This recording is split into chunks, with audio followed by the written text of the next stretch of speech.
Welcome to Dwarven Forge Live. This is On the Anvil, episode 32. Yeah, yes, 32. You got it. Nailed it. 1 out of 32 times. I have like a 3% chance. It's great. There was a stretch of time.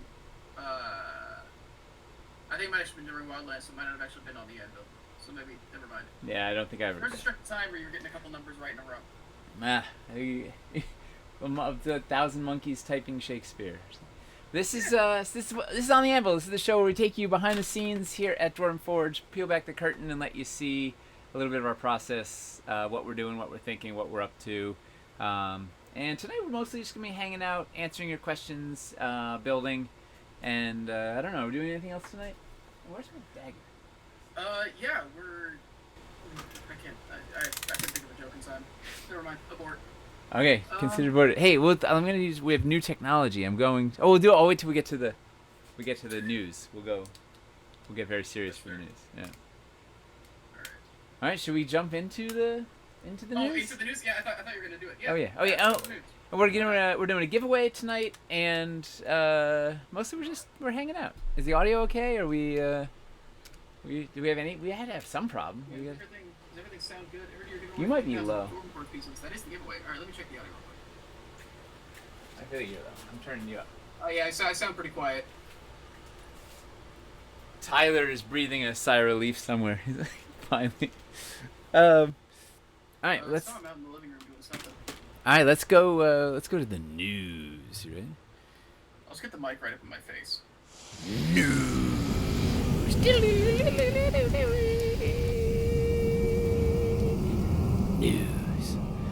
All right, look at our hot new technology. Look at this split screen. Hey. I managed to make it work. Yeah, we managed to get screen capture to work on the Mac. I wonder if you're. It looks like you're lagging. It's not a perfect frame rate, but it's something. Yeah. I'm on the screen. You're off by like 10 frames or 15 frames or something, half a second, a lot. Oh man, it's still saying to turn up my volume. I'm gonna do it from my. Really? From my end. It's like the human ear works different than a microphone, baby. You know. These are facts. Yeah. You can use your headphones as a microphone if you're in a yeah. No, what? These are facts. Oh, they're telling me to talk slow. Possibly to match the way that it is moving on screen. If I slow down, then it'll keep up. I think is what they're saying. I think just avoid percussive bits because those are easier to track. Avoid being percussive. That's a problem.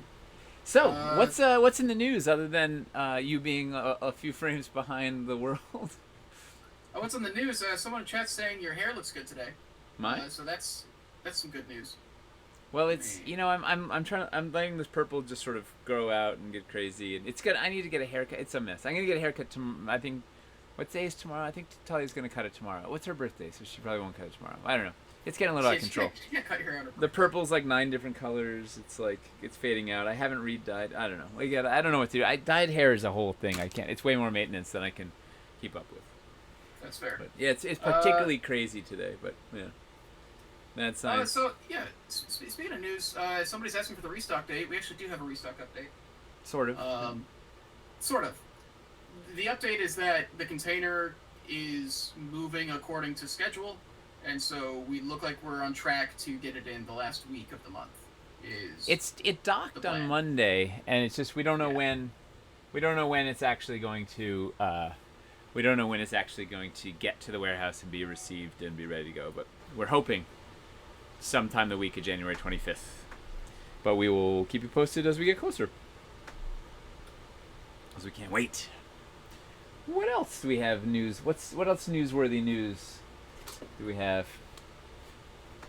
Hang on a second. Other news.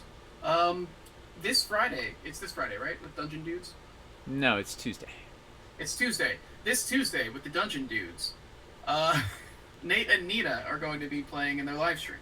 Yes, they're doing. So they're gearing up for their next campaign, and they're doing some side quests, like a series of one-shots up until they launch. One of their cast members just had a baby, so she's out until March or something. So they're doing a series of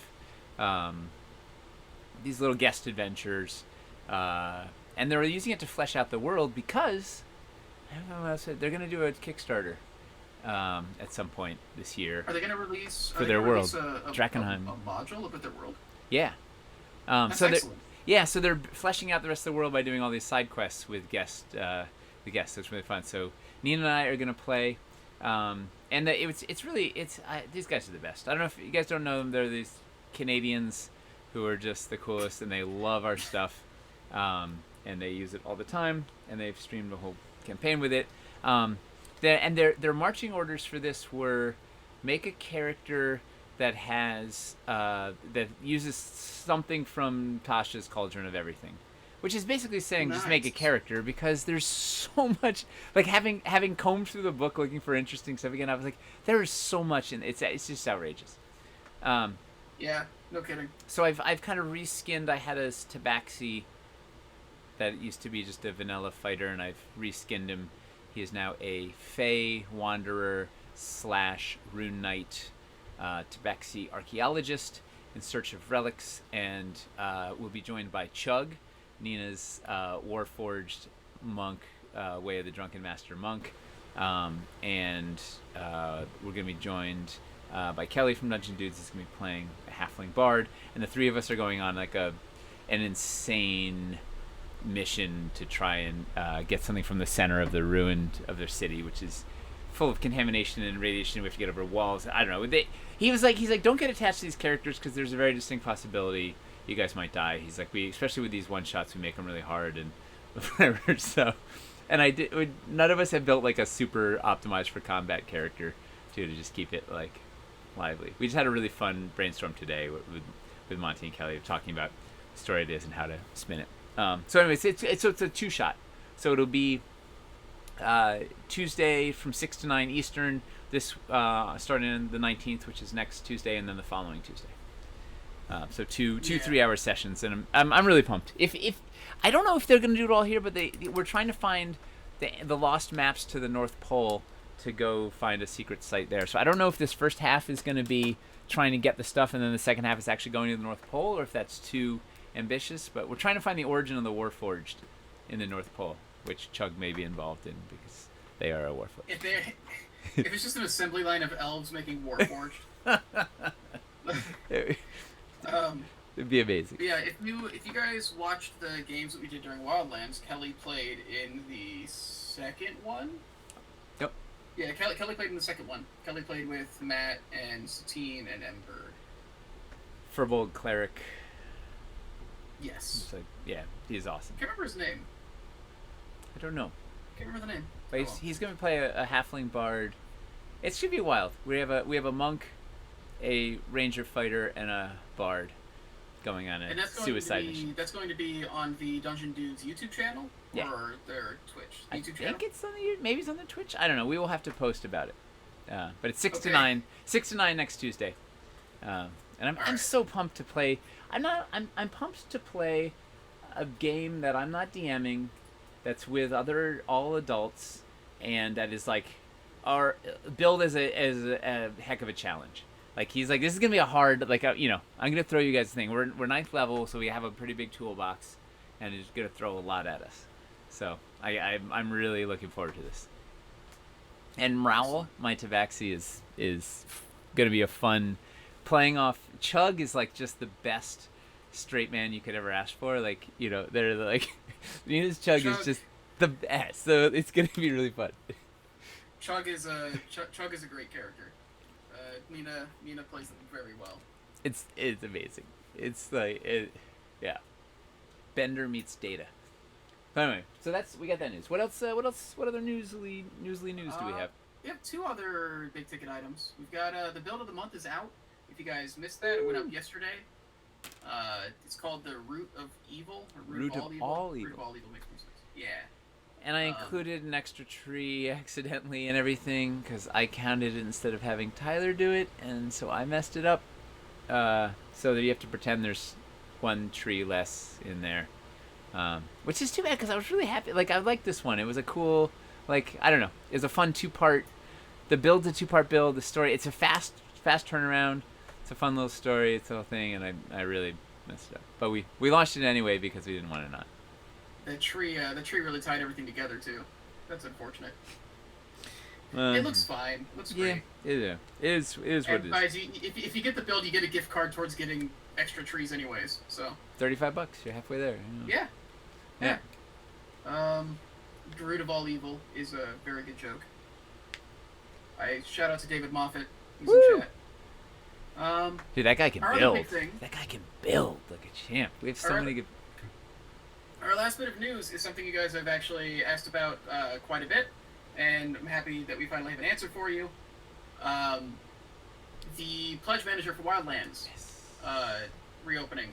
We are very close to having the final pictures of the resin to show you. Hamster and Aaron have been working on them, so we're just doing like the notes process now and iterating on it. We will have that to show you very soon. And it looks awesome. Yeah. Like getting those resin pieces painted, it's awesome. Yeah, it looks great. So fired up. Both of the resin pieces. We're planning to open the Pledge Manager early February, is what it looks like. Yeah, we may exceed our expectations, but that seems realistic because we have to do some builds with the resin pieces to show how they work. Yeah. And yeah, I can't wait to get them out. I'm fired up. And then the last bit of news regarding. Wait, did you say the terrain trays? Oh, sorry. What was that? No, I sorry. I thought you went to the next item, but this is exactly what I was going to. Yeah. So the last bit of news regarding the Pledge Manager is that we will also be including the terrain trays, specifically like at least the water-based terrain trays, the stuff that has the texture on it. Now that we have like our final answer on what's going on with those will be included in the Pledge Manager when that reopens. Yeah. So when we reopen the Pledge Manager, it'll be for the resin sets and the water terrain trays. I think we're gonna just do all the terrain trays because it's easier just to open the whole category. I think it's easier to open the whole category. Okay, cool. Let's see. So those are the only things available. When it comes to like the Dwarvenite stuff, we need to get those numbers in earlier because we need to like create molds and do the tooling and all that. Yeah, so that order's already in with the. Earlier. Yeah. Yeah. Yeah. The reason we can do these, like the reason we can let people add stuff to their order is because the resin pieces don't require steel molds. Those are silicone molds, so those will get done like right at the tail end. And the terrain trays also don't require any molds whatsoever, so we have a little leeway to add on to those numbers. Does that include the texture mats? It does not include the mats and battle boards, I believe. We may end up putting them there because the mat. I don't know. I could see there's an argument for the mats just because there might be people who want mats to match the water. Yep. Yeah. The battle boards we probably don't need. Well, and the problem with the battle boards is they require the plastic frame, which we already put the order in for. So I don't know if we can add if we suddenly got 1,000 more battle boards out of it, would be it'd be a problem. I don't think we'd actually sell 1,000 more, but who knows? Anyway. Yeah. Let's see. Did we ever hear any word on the aqua casting for the waterfall? People are wondering. Still don't know what the casting color is going to be on that. Not yet. Okay. Although honestly, if it's casting clear, you have more options. You could do like the snot waterfall or whatever like that. Snot volcano. That's the give and take with the waterfalls, right? Like if you do aqua, it's much easier to do that one thing with it, but then you're locked into doing that one thing with it. So, yeah. There's pros and cons to both. We'll let you know as soon as we know what the casting color is. We will let you know. Yeah. The news. It's like, I think that's all the news I had. Unless you could. That's all I have written down. Well, yeah. Is there anything else you can think of? No. Let's start playing and take questions too. Like that's All right, it's a good perfect. night if you guys have Okay, questions. All right, let me go. Yeah, so basically at this point, Nate's just going to be free building. And if you guys have any questions or anything, we're just going to kind of talk fairly freely, let the conversation kind of flow. As tonight, opposed, just see what's on your guys' mind, what kind of stuff you want to know. as opposed to our very structured, rigorous. Yeah, usually we stick to a very tight schedule. Very, very. Let's stick to the script, you know. All right. So what I was gonna build tonight, my thought was. Well, I guess the volume in general is actually a little low. If you could boost that a little more, it looks like. Oh no, it looks like it's not doing too bad. Oh, maybe it's just the mic. Never mind. Is it? Ignore me. All right. Consider you ignored. Well, I don't know. Like I'm looking, I can see the levels on the computer behind you, and it's almost peaking. Yeah, So no, I it's feel like- cleanly in the yellow, like it's high yellow. It feels like exactly where it should be conceptually. I mean, you're definitely still considerably louder than I am, but Really? Oh yeah. that might be okay. Yeah, like I'm staying in the green. You're going up to the yellow, is what it looks like. We got to get the audio capture to work. Although I think the main problem is, we'll figure it out. It's a whole.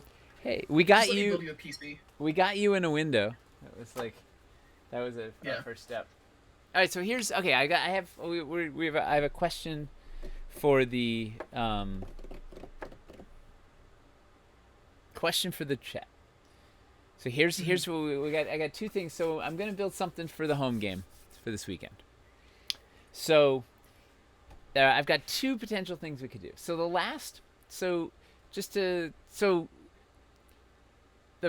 was it?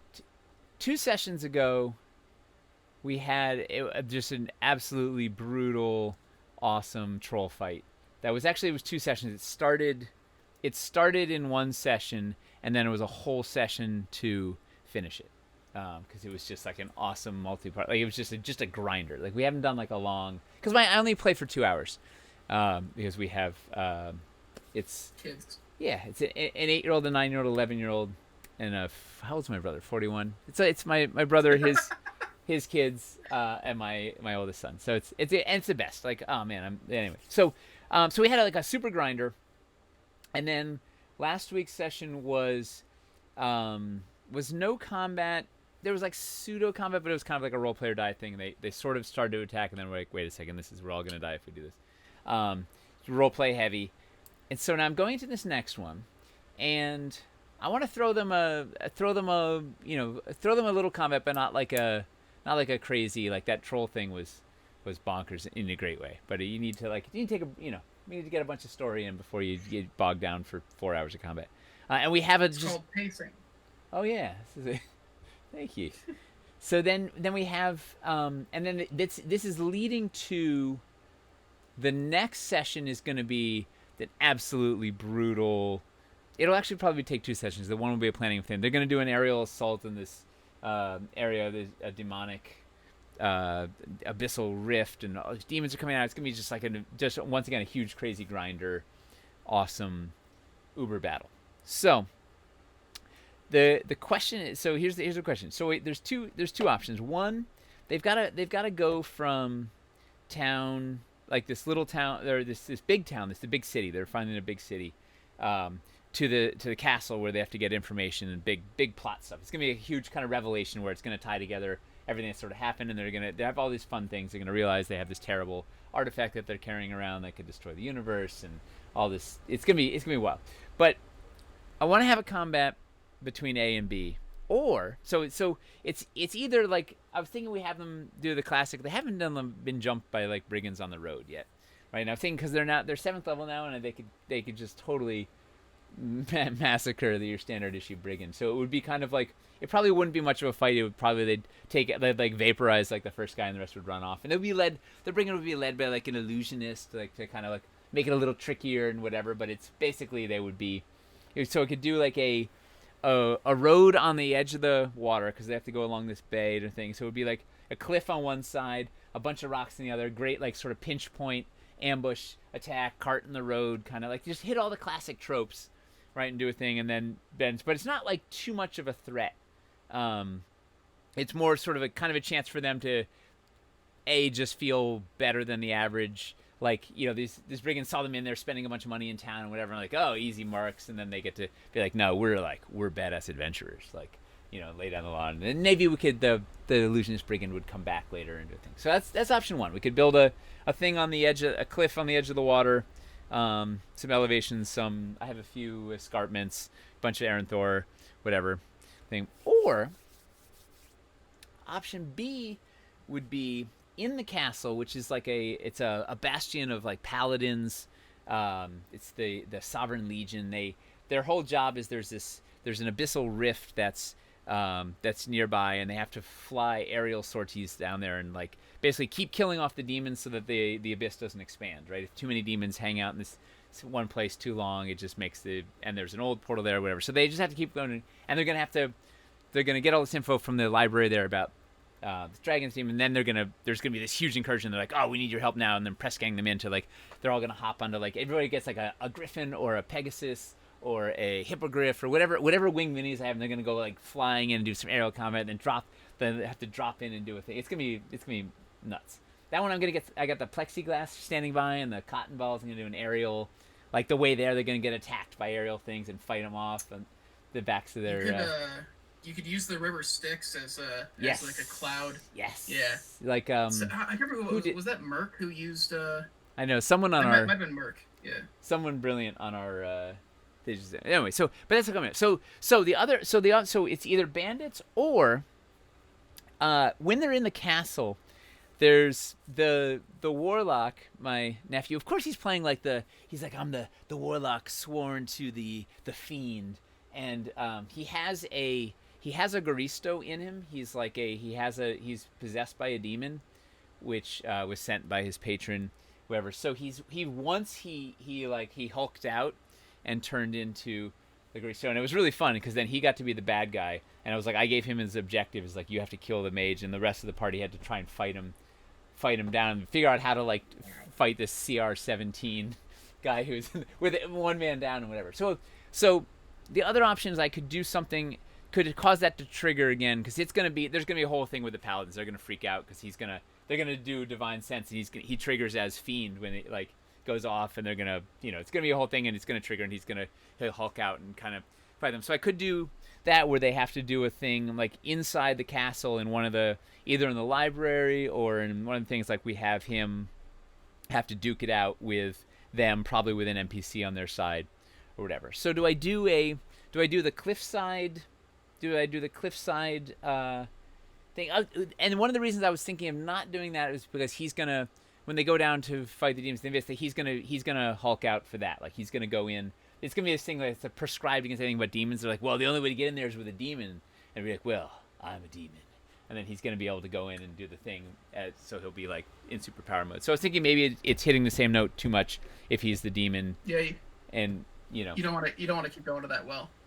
Yeah, because it turns the volume down a little bit. Like after you're like a 300 hit point demon, or whatever, and then you have to go back to being like your 40 hit point warlock, and it's like, but it is also exciting and ridiculous. So what's the vote? So should I do the cliffside thing with some brigands, or do I do an interior castle build where they have to fight out a whatever?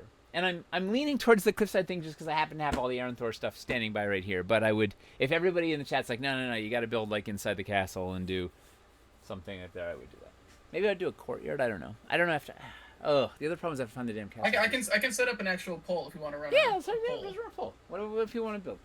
All right. So we've got cliffside. Is it just two options? Cliffside ambush or castle interior demon fight. Castle interior demon fight. Demon fight does not. Demon fig is what it's going to be. Oh, I love demon figs. They're my favorite kind of figs. We'll run that for 5 minutes. A couple people have submitted some ideas as well. Ooh, I would love to hear it, because you know what? We have some very, very smart listeners with very good ideas. The first idea is silly question. What is the height of the rim of the table, as I want to do such a table? This thing? Yeah, the table you're looking at, I'm pretty sure. Oh yeah, the only thing on camera?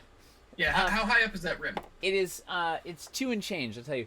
It's, and I can actually, you know what? I should find the link and give it to you. It's 2 inches to the edge, and then it has like another little 1/4 inch thing, and they stack they're these they're document. Let me go get one while people are doing this.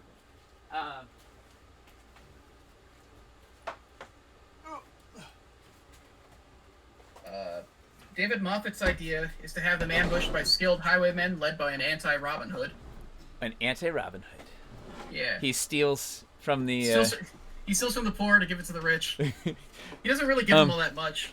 So this is so I don't know if you can see. I just stacked another one on top. They have these rims, so they stack really well, and they're the perfect height so that you can make a dungeon level thing, and then stack another one on top of it. Stack another. I use it because I have very little space down here, so I stack. I have like a layer cake over there.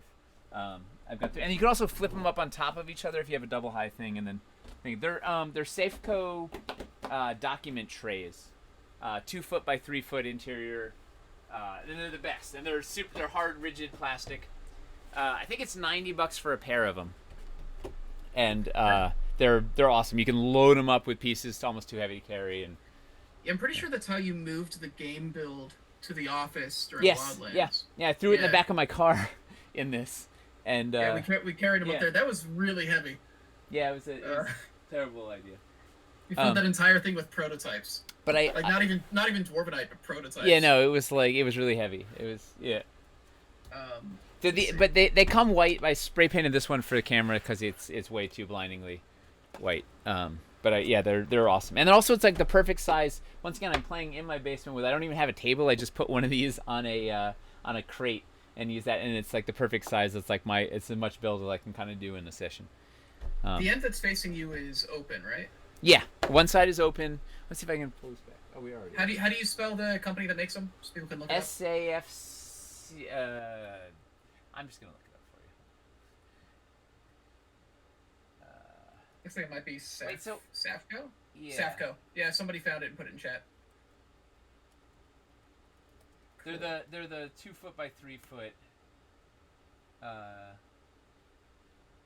Yeah. Yeah. Safco 2 by 3 foot here. Product 48.97. Cool. Yeah, that looks like it's just white, but like just spray painted in black. Yeah. Oh, you spray painted it. Okay, I was like, there must be an option, but yeah, no. Oh, so David Moffat was saying take the brigands and just skill them up, so it's actually like a more meaningful fight. Skilled highwaymen and make the leader of the brigands like an interesting kind of villain.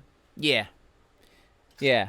That's a fun that's a fun idea too, and it could lead to pirate things or whatever, and make it more meaningful. I'm all for that. Subtalent says maybe they're unlucky and you know dragon what? turtle eggs are hatching and they're coming out of the ground and popping into the ocean. You know what? We do the in the city, they get confronted by some street thugs who are just like, give us all your money, yada yada, whatever, and they they scare them off easily, whatever. So then they're out and it's the same. They get accosted by highwaymen and they're like, oh yeah, whatever, and then they're like, no, we're not like, this is legit. Like now we're you think you're better than everybody, but no, we can go toe to toe with you guys. Maybe they're even like related. Like maybe the people that they fought initially were like it's his big brother. Like lackeys of the guy. Yep. Or the gal. So they have no idea, but they just messed with like a major like crime lord or something. Yes. Maybe it's she comes out and is like, no. You don't make fun of my you don't make fools of my fools. I'm the only one who makes fools of them. They're just like, I mean, we beat your guys before, so like, what's probably just like, no, those were our interns. Like it's yeah. Well, and then you know what would be cool? Here's why it's exciting, is they're highly skilled, highly intelligent, with tactics, but it's not a mandatory fight. Like she would take, she's like, listen, I'm just here for some cash, right? Hand over a few magic items and we can all walk away. Like they conceptually they could strike a deal with her or whatever, or give it like there's, it could be a very dynamic and change it. Like as soon as things start getting bad, she'll pull them out or we're full retreat or whatever, or lure them out, or there could be it becomes a much more interesting fight because she will be a very deadly opponent. Yeah. Yeah. and And cunning. somebody who's Yeah. smart enough to not just like get herself killed if Yep. they do end up winning. It's not a dumb troll. It's not a it's not a mindless ooze. It's not a thing like this is like you don't want to mess with her. I like that, Mr. Moffat. What's the poll looking like? Because Cliffside Ambush won with 74%. okay. Oh good, cause I don't know where all the castle walls are. Okay, so let's do the thing. Good, because I don't have the castle pieces. So. Well, I mean, I could have cobbled. I have enough over there to start. I could have made it work. I mean, I haven't. It was just I might have had to take a few minutes to search for stuff. So here's the first question. What are the elements if you were gonna set an ambush? Right? You are a badass highwayman. What's a female highwayman? Hi, woman. like on The Simpsons, Bart called the lady mail carrier the female man. Well, mailman's just redundant. Which is a female man. So if you were a highly skilled highway person, where would you set your ambush? Right? Like what do we wait, what am I looking for? Single command overhead. I mean, ideally, you'd want to do it in a way where they wouldn't be able to just like. They would need to not have a way out. So. Yeah, you want some sort of bottlenecky place where you can kind of trap them. You can circle around front and back. Also, a place where whatever ground you're on gives you an advantage. Yep. Compared to the ground that they're on. Yep.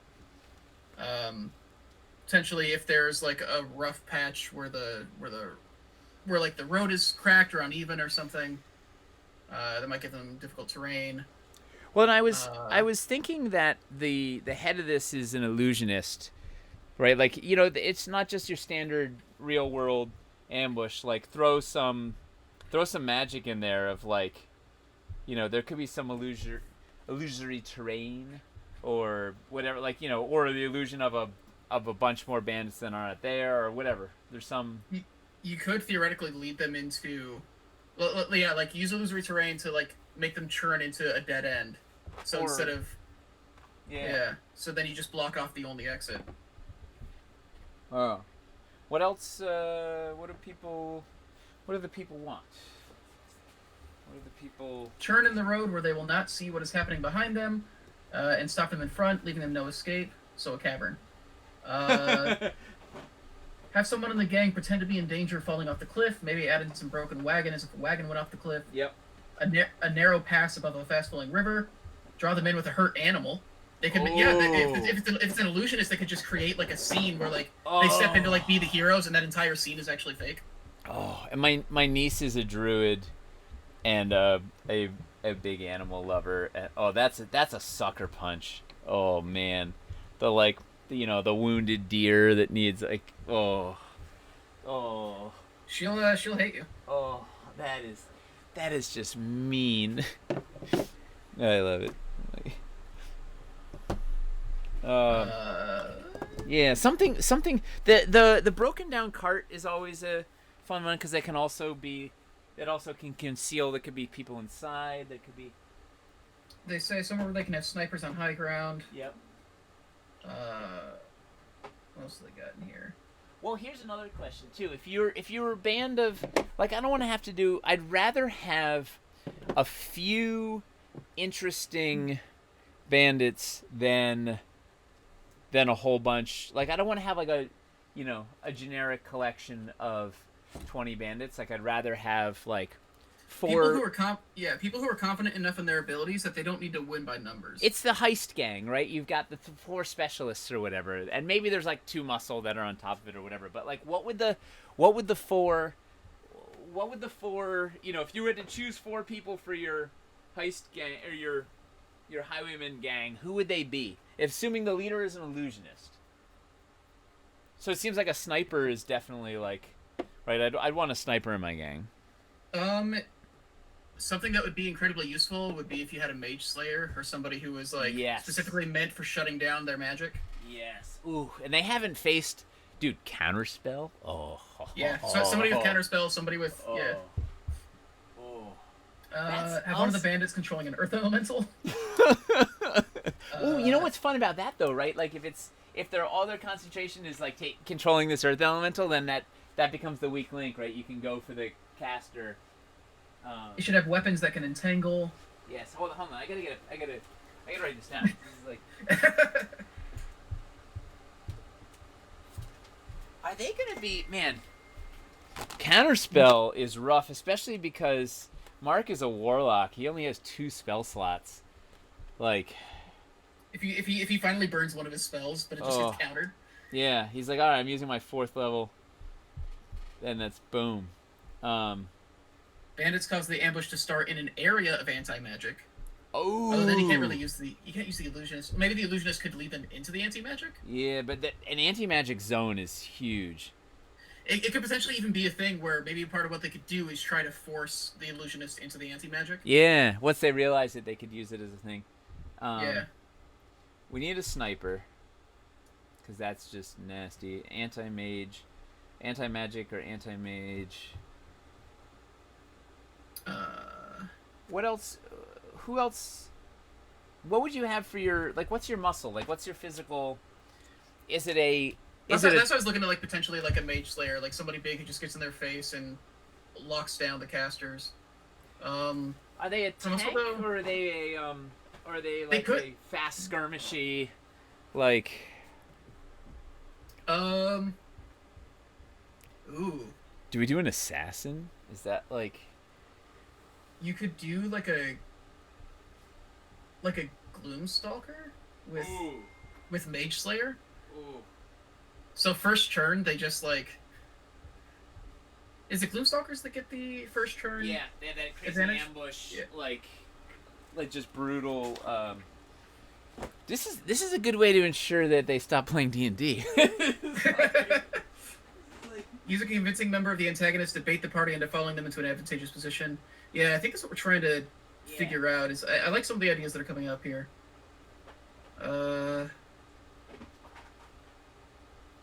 Beholder Central Eye Turret. Wait, they have a Beholder turret? Yeah. Magic rocks that create pockets of anti-magic across the field. I could use the Wyver Stone for that if we have enough of them. I have a couple pieces here. Maybe there's a Finley's field. also saying it'd be cool if the anti-magic was from something they were using rather than... Like maybe it's some kind of tool they have as opposed to an environmental thing. Your muscle shouldn't appear as your muscle. Have the illusionist make them seem really meek. Oh, that's a great idea.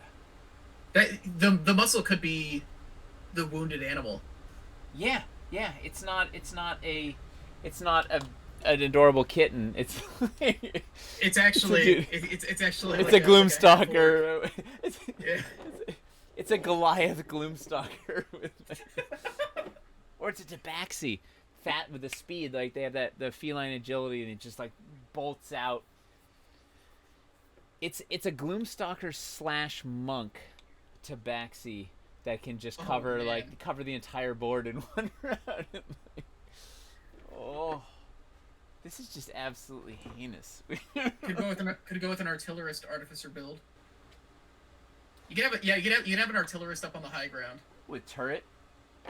Yeah, they could be what's making the anti-magic too. Maybe the artificers got some sort of anti-magic turret like the device that. Yeah, because maybe they're not about trying to kill them. It's just they want to disable them and take their stuff. Yeah.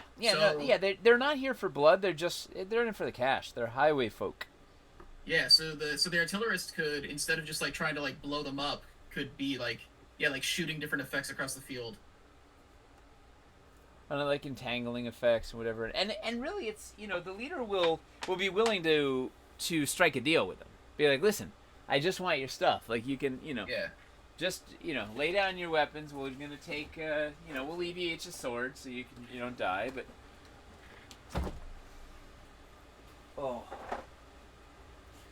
man, I'm getting kind of upset that I'm not getting to play this.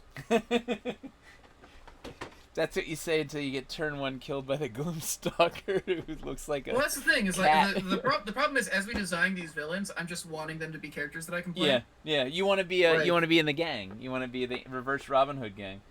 yeah, I want to be a sabotage artillerist now, or I want to be like, yeah, I want to Yeah. be like a Goliath Gloomstalker because that seems wild.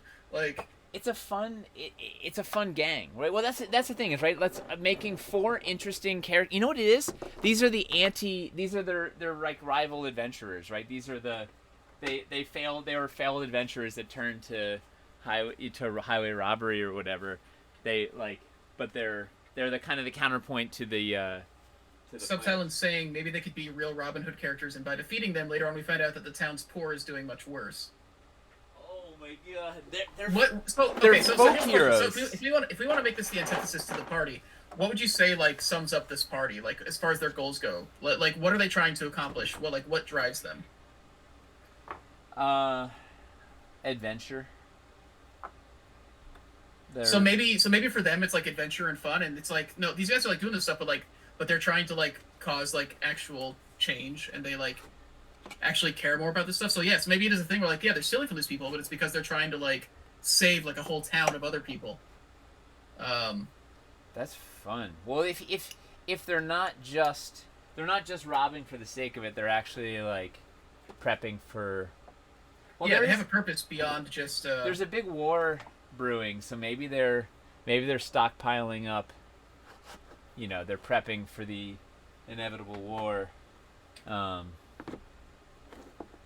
Oh man, this is it's all about making these folks interesting, right? That's gonna be. Yeah. I feel like making the villains interesting is gonna drive a lot. Maybe I need to make a bigger cliff. Let's see.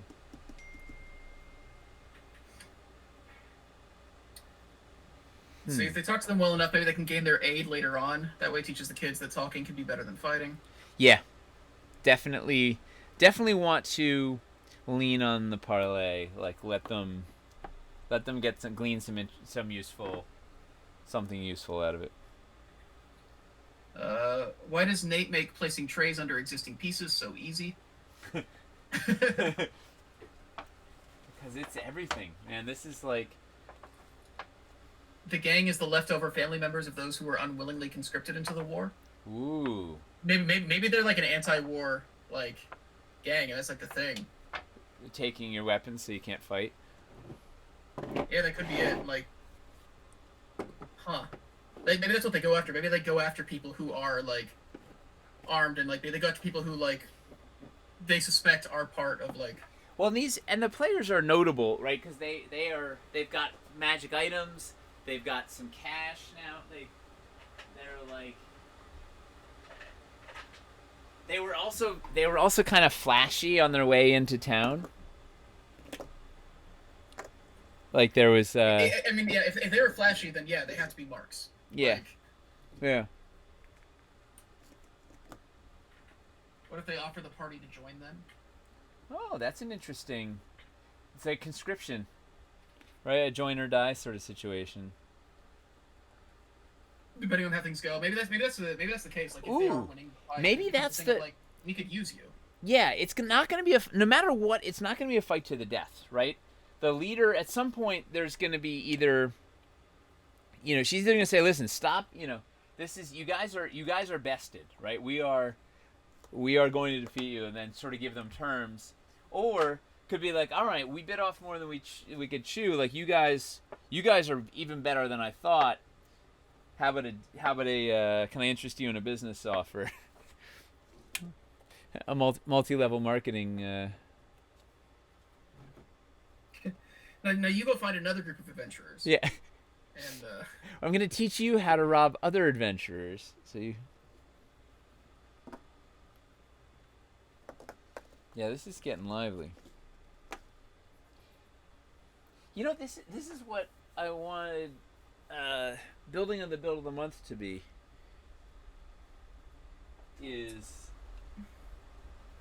the difference is I guess you know what it is? It's like being constrained to building with a couple of pieces. I've spent all my time trying to figure out what to build versus just like how do we kind of bring this crazy story to life.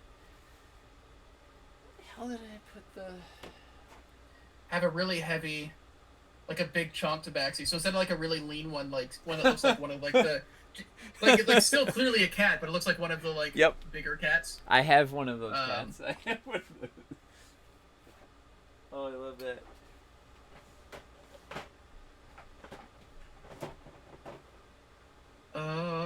One of them can sense demons, and they understand or they misunderstand due to the sort of demon in their party. Fun, love that. Well, that could be. You know, that also it can be like the old. It's a misunderstanding. We thought you were working for the demons because you're a demon. Now that we know you're not. Yeah, it was a really it was a fun moment when Grayson plays the paladin, and he uses divine sense, and I'm like, yeah, you're getting really strong fiend readings from Mordai. He's like, wait, what? Just none of them knew. Yeah, I mean he'd already manifested, but they didn't he didn't realize how deep it was going. Alright, so we're getting a raised thing, we got a little water thing here. And so I'm thinking like there's a choke point, right? There's going to be a choke point here where the water dips in, and I'll have some sort of projecting cliffity thing here. And so there'll be like there's going to be a real tight spot here. Oh,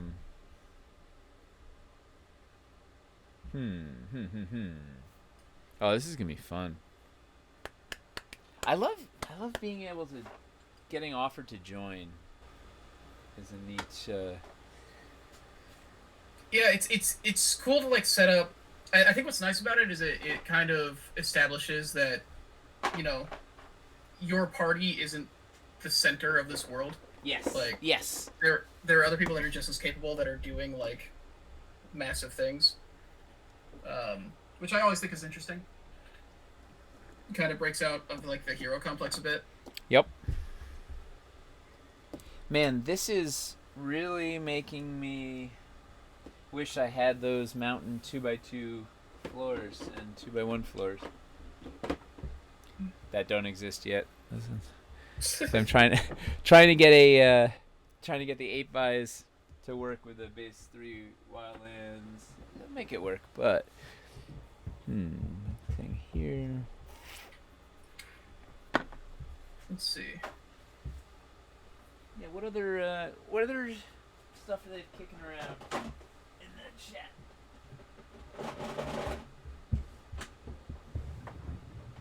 Let's see. You can lead a horse to water, but you can't make them drink. Have some highwaymen enter town dressed as beggars. Have them tell the story how they couldn't help a family by the roadside. Make it sound urgent. Party could then investigate. My players are too clever to go to a wounded animal or a broken down cart. Right. Let's see. Well, they might. I think the broken down cart. They've never done. Most of them have never played. You know, they've never experienced any of the tropes before. That is fair. You are dealing with kids as opposed to. Yeah, they've never. A bunch of jaded adults. Yeah. No, they've never done this. Like. This is their first ever D&D campaign. Not my brother. He's been playing as long as I have. He was starting to play at 6. I would DM solo adventures for him.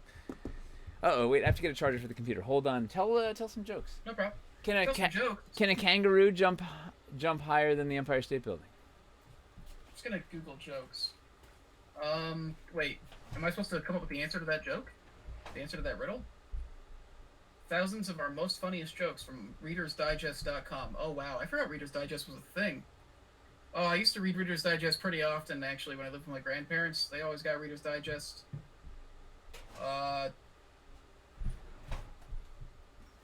Potato bag strength. Alright. An exercise for people who are out of shape. Begin with a 5-pound potato bag in each hand. Extend your arms straight out from your sides, hold them there for a full minute, and then relax. After a few weeks, move up to 10-pound potato bags. Then try 50-pound potato bags, and eventually try to get to where you can lift a 100-pound potato bag in each hand and hold your arm straight for more than a full minute. What kind of joke? Once you feel confident at that level, put a potato in each bag. That was pretty good. I was wondering where that one was going. I was wondering where that was going, but that was a good twist at the end. I'm not gonna lie, they got me. Reader's Digest got me. Reader's Digest. Reader's Digest. It's thousands of their most funny jokes.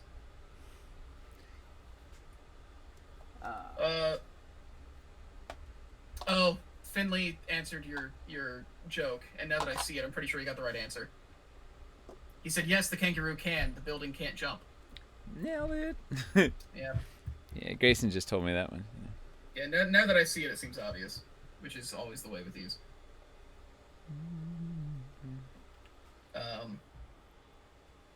Big question about the restock is: will the forest transitions be the old paint scheme or the new? New. Yeah, all new. We're not doing the old paint schemes anymore. Was not consistent, not sustainable.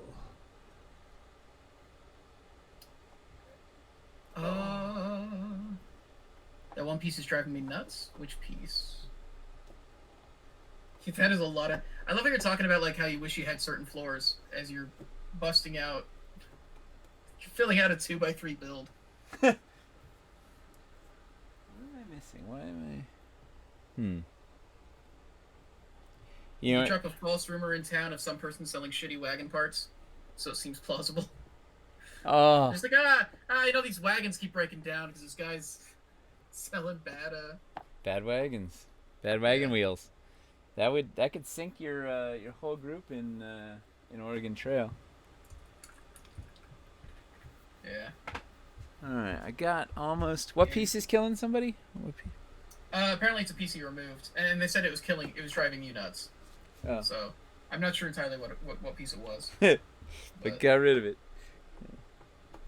It's gone now. Dead to me. Oh no, am I out of 2x3s? Oh, I got this one. They're saying you can put a cliff over the gap to hide the. Done.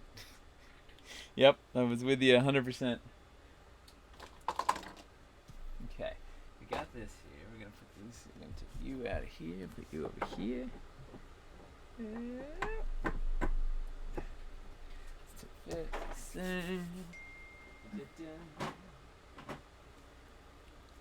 I'm late. Did we already talk about when we'll start seeing some KS8 stuff on stream?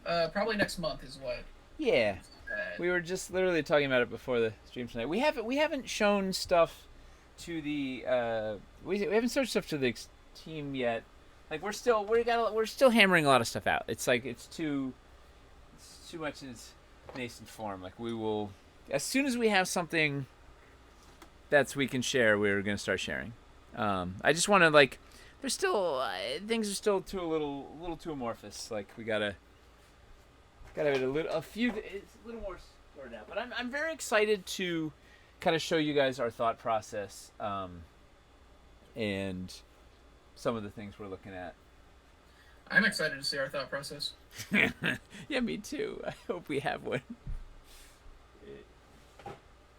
Hey, we never made a mistake before. Well, except for that one tree.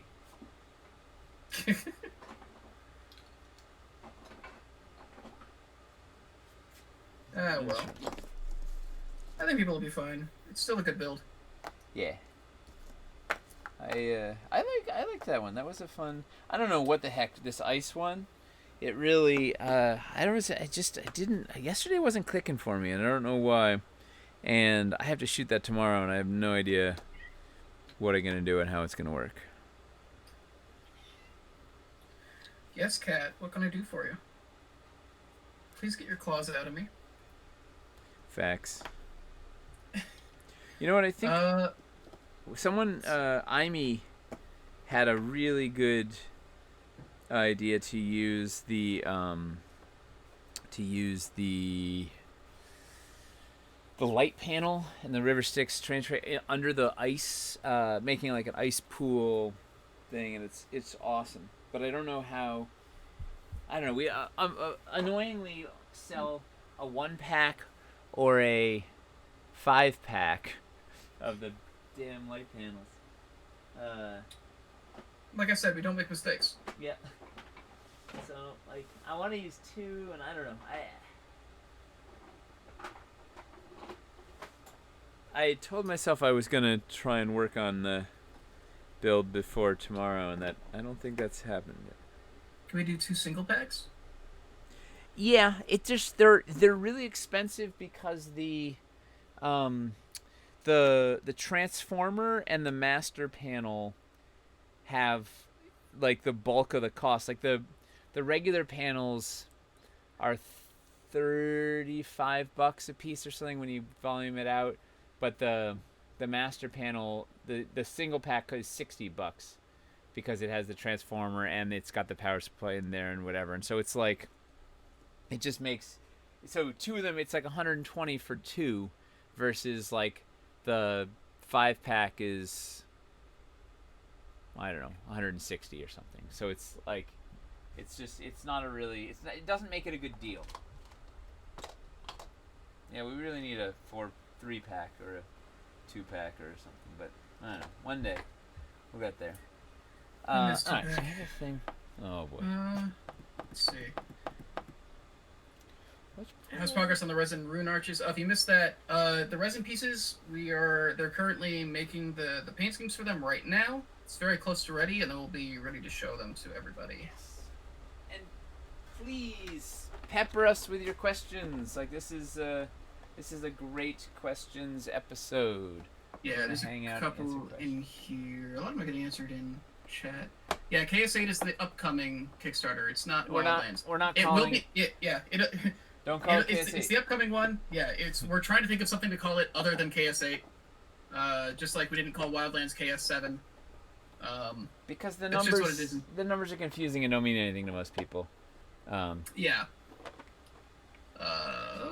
But yeah, the cities Kickstarter. You just got a bunch of city stuff. Don't worry, we don't repeat molds. Like it will be all new stuff. So this next Kickstarter will be stuff that like can go in addition to the cities that you just got.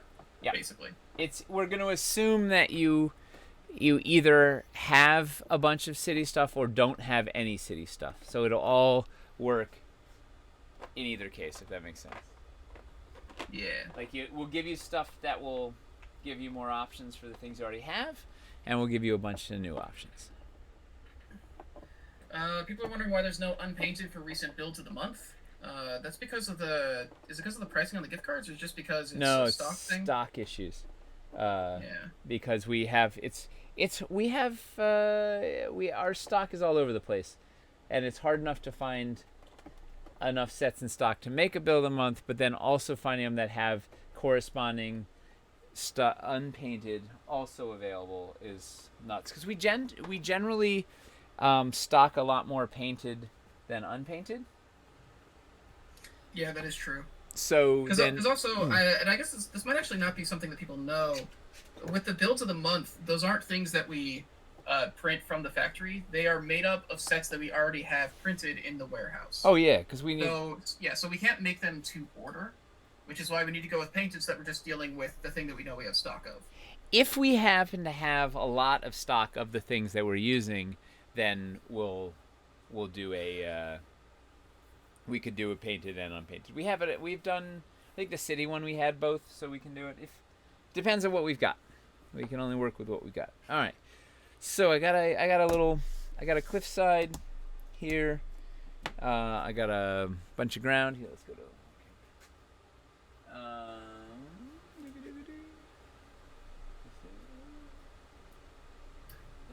Fill you on what happened in the news.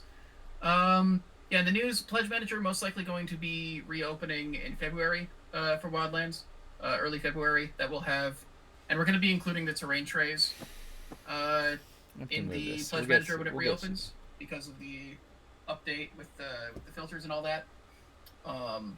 So those will also be included. So when it reopens, you'll be able to get the resin sets or the terrain trays there if you'd like. So shooting for February there.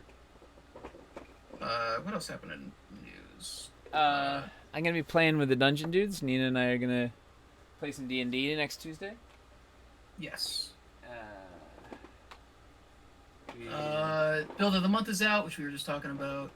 The restock is on schedule. Most likely going up the last week of January. So if nothing happens. So here's a question. So let's see if we want to.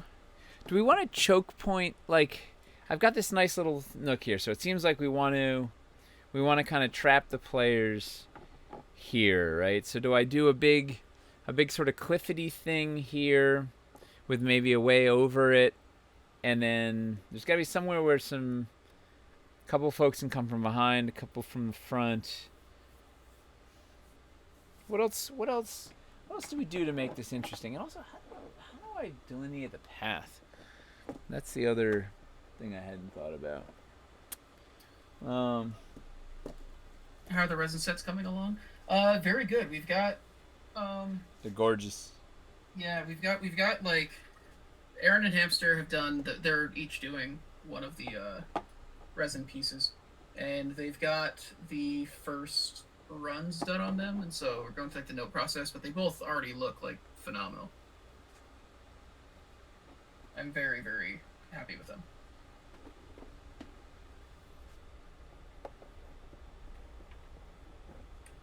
Let's see. Is there leaf scatter? The bandits could dig a pit and put leaves over it. I have a bush. I have. Oh yeah, there's a hollow hedge, I guess. Well, forget forget leaves. We've got illusions, That is true. right? Nothing like minor illusion to cover anything, everything, all of it.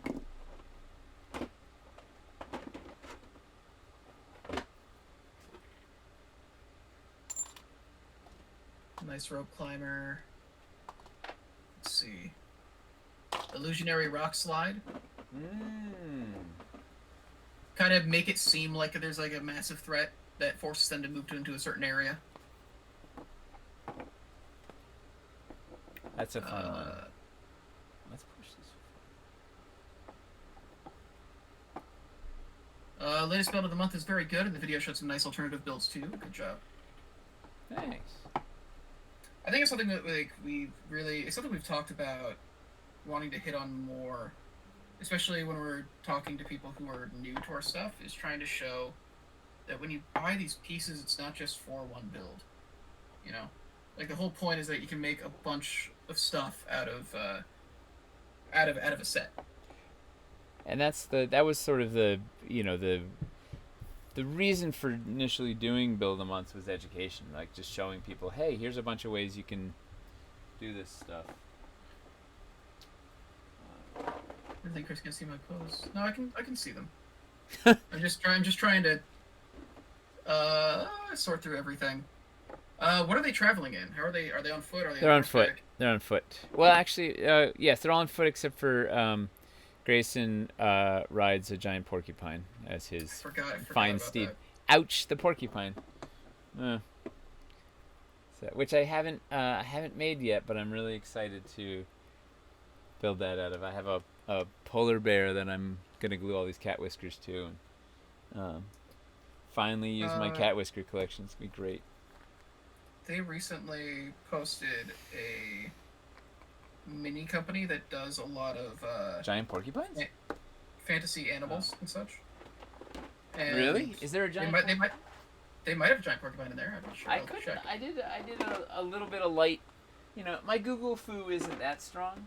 I did some light poking around the interwebs, and didn't find a giant porcupine out there. But I found two hedgehog warriors riding a snail.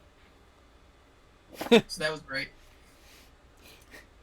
That is. It's not a giant porcupine, but it sounds fun. An antlion trap. Whoa. Antlions are awesome. How do you ride a porcupine? Very carefully. He's got a special saddle. That was my. I was like, well, there's choices of mounts that are less sharp, but yeah. But like, it's D&D. It's about making the fun choice. Yeah. You know? No, he was like, it was like the best. I was like, he's gonna go for like a griffin or something. No, he's like, He's like, Daddy, I want to ride a giant porcupine. It's like, all right, you go for that. That is awesome. Because no, who's ever seen a dragonborn paladin wandering around on a giant porcupine? No one. It's awesome. Maybe there's a reason no one has. It's possible.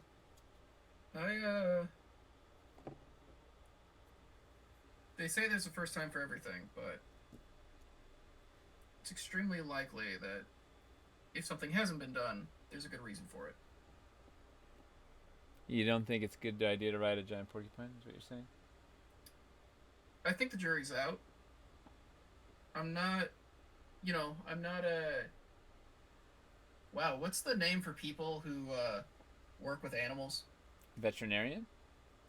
Well, no, I guess maybe veterinarian. Zookeeper? But like Like no, what? like What? the scientist that studies animals. Biologist? Zoologist. There we go. A biologist is like Yeah, plants in general. No, that's botanist. What is a biologist? study living things. Living things. Yeah, everybody's saying zoologist in chat. So it's us that are Idiots. dumb. Yeah.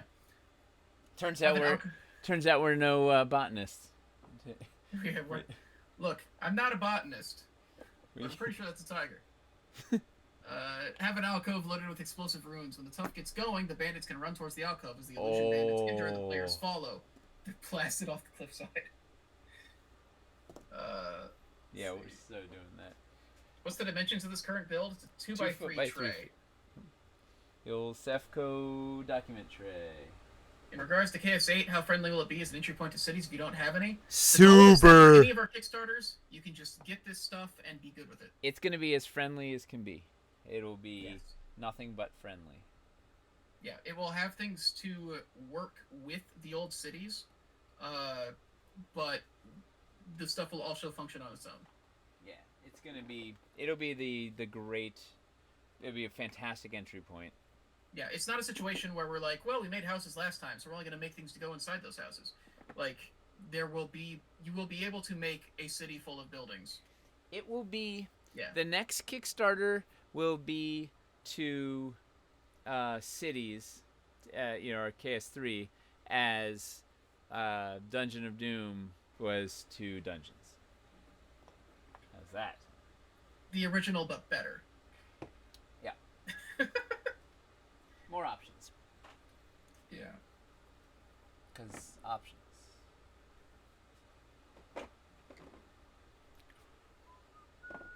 Let's see.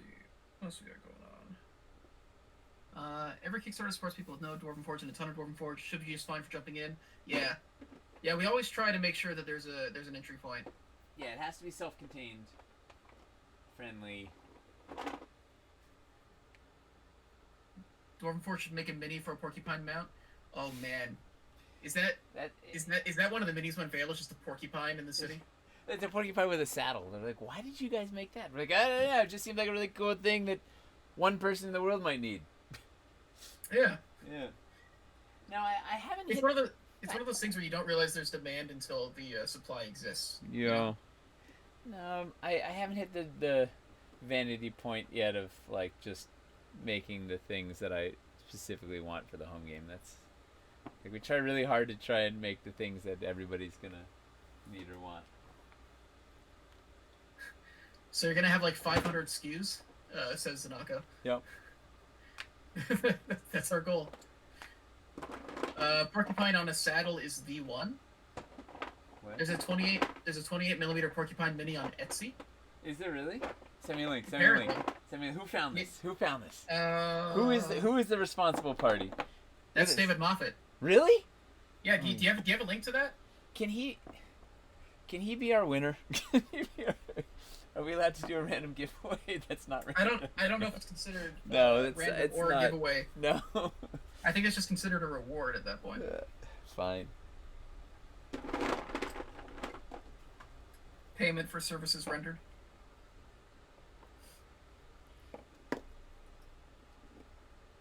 No competition for that mini. Let's just make a porcupine with a saddle. We'll put a guard on it as well. It'll be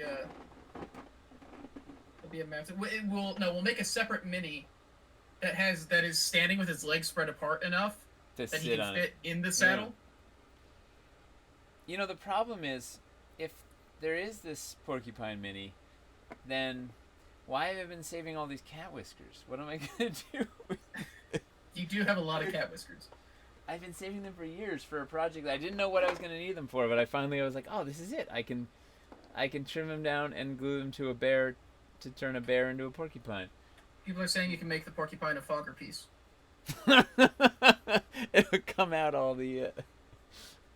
Oh, it's the best. You know what? This is going to be a very heavy build. Curious to hear Nate's thoughts on the city streets. Since they could have. What were they gonna say? Yeah. No, just go ahead and say your thoughts before I say what they said. Actually. No, I want to hear what they said, and then I'll tell you what I. I'm not going to tell you until you say your thoughts. I'm very curious to see if you're actually going to address the thing that they're talking about. Let me hear what they have, what their question is, and before I start spilling. Okay. It's actually not like a KSA spoiler situation. The city streets could have been designed to be seamless. The cobblestones not being lined up really bothers me. Which cobblestone? I'm assuming just on the streets. Off the top of my head, I don't know. I'm not familiar with them that much. Yeah, no, I concur that the design on the streets could have definitely been better. Interestingly, there's not as high a demand. I mean, you can't see this. Whoops. Let me switch the other head. There's not as high a demand for the streets as we initially had hoped. Like they're not like the buildings, which sell really well.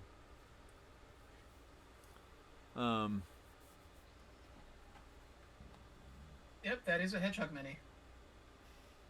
$8.29. Dude, send me that link. I'm buying that. All right. Maybe I'll just glue whiskers to that. Let's see.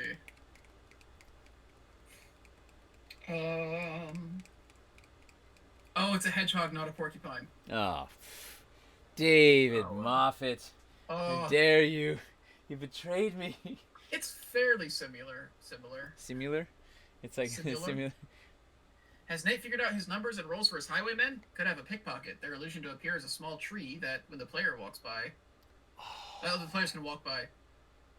Oh, that's awesome. If the highwaymen are intelligent, they would have means to get what they want without an altercation. Oh, that is awesome. The tree pickpocket. I think it really depends on what we decide the role of this group is. There's a lot of really cool ideas that have come out. There's a lot of ways you can take it. This is so good. There's a lot of love for the streets. Some people saying that the streets are the best part of City Builder. You know, the streets are gorgeous, and they really complete city. There's a lot of limitations, and the grid, like forcing everything into this really neat city planned grid, is tough for organic feeling builds. But man, nothing makes a better base that those sculpted. Like it's just, you know, they're dynamic on the z-axis. They are beautiful. They are very good looking, for sure.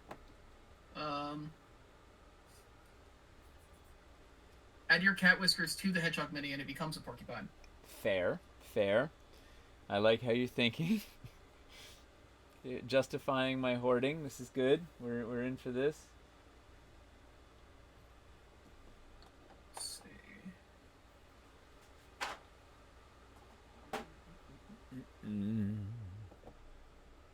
This is going on. Oh. Here's a porcupine. Oh yeah, this one's a porcupine.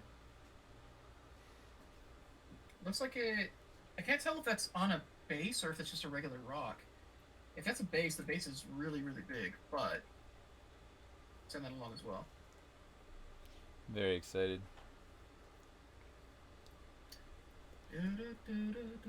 Just missing some elevation for the streets, is what they're saying. Diagonals, curves, elevation, transitions down to terrain tray height. There's a couple other alley options that would be great. There's a litany of things that I would like in the streets.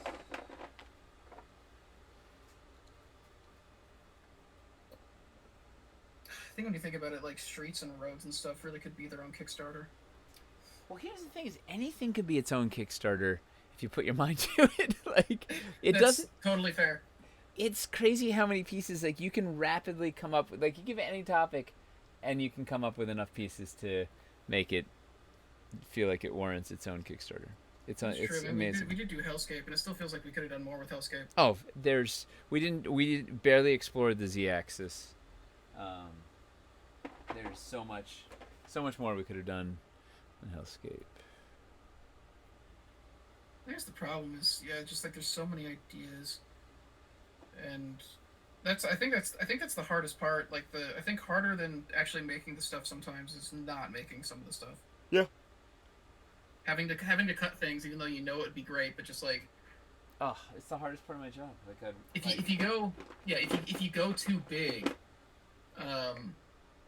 if you go too big, then you risk not doing any of it as well as you could. Yep. Well, and also it's knowing how much to do in one area. Like, you could get lost. Like there's so many like Wildlands. There are so many like. There's so much stuff that we left kind of untouched or or unexplored or unfleshed out. Like there's more we could have done in every area. You just run, there's only so many pieces you can do.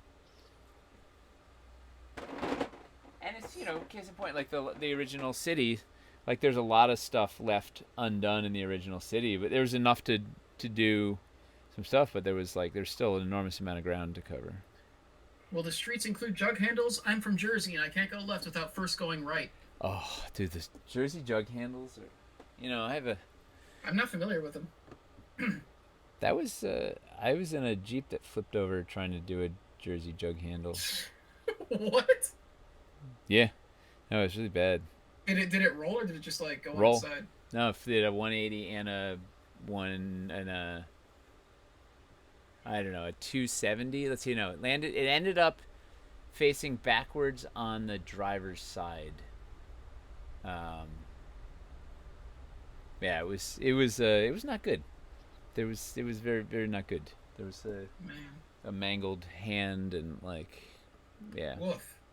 Yeah, his girlfriend, the driver's girlfriend, was in the back seat, and the window shattered and her hand got caught between the Jeep and the road, and it was like, yeah. That's rough. Yeah. Yeah. It was in Newark, New Jersey too, at like 3 a.m. Oh man, were you coming from the airport? You got to get to Newark at middle of the night. What were we gonna do in Newark?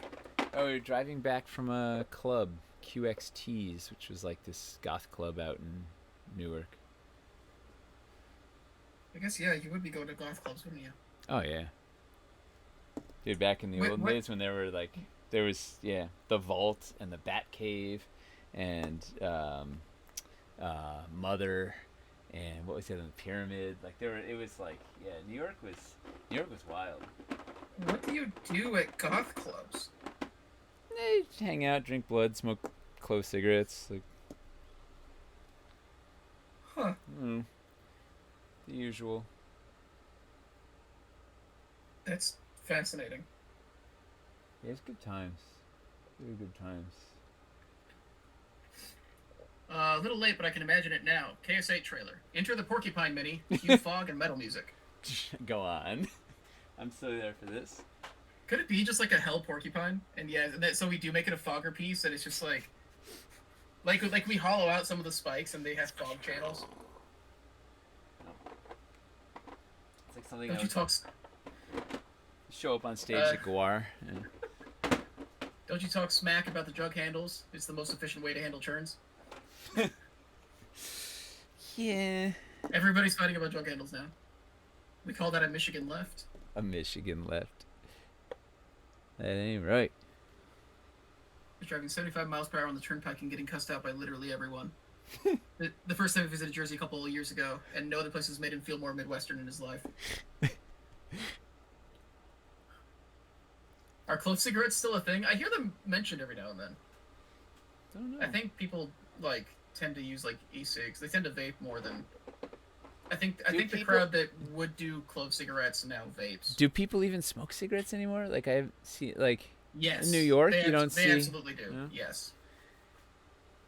A goth porcupine. I go on. Oh, just all the needles are like smooth, like ironed out. Well, and maybe they're no, they're black nail polished. The tips of all the needles. Man, the chat got very active when we brought up jug handles. Well, because they're polarizing. Jug handles are, you know, an anathema to some and a way of life to others. I'm on the anathema side, but every time I've been in Jersey, I've been taking trains, so I haven't. I cannot imagine driving in this area. I'm like afraid that I've forgotten how to drive. Yeah, fair. It's like riding. It's like riding a bike that weighs 2 tons and goes really fast. I'm also not convinced that I can ride a bike anymore. Yeah. Well, it's just like driving. Can't.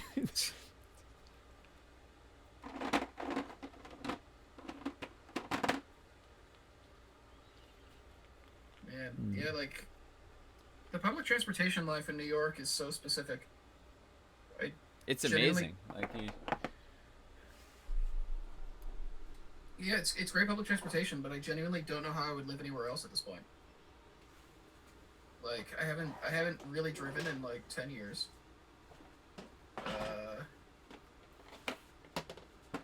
I'm definitely not comfortable like doing any major driving anymore. Like I don't think I would be comfortable doing like a long haul drive along highways or anything. oh man, I had to drive from Even Pittsburgh to Bound Brook, New Jersey. When I was 20, over like in basically overnight. It was a shoot, and then I had to get the truck back the next day. Like in 3 hours sleep. That's like the long straight drive and truck. Oh, you don't want a long haul drive anything. Like, yeah, I didn't before, and now like I'm worried that driving is just like out of my system.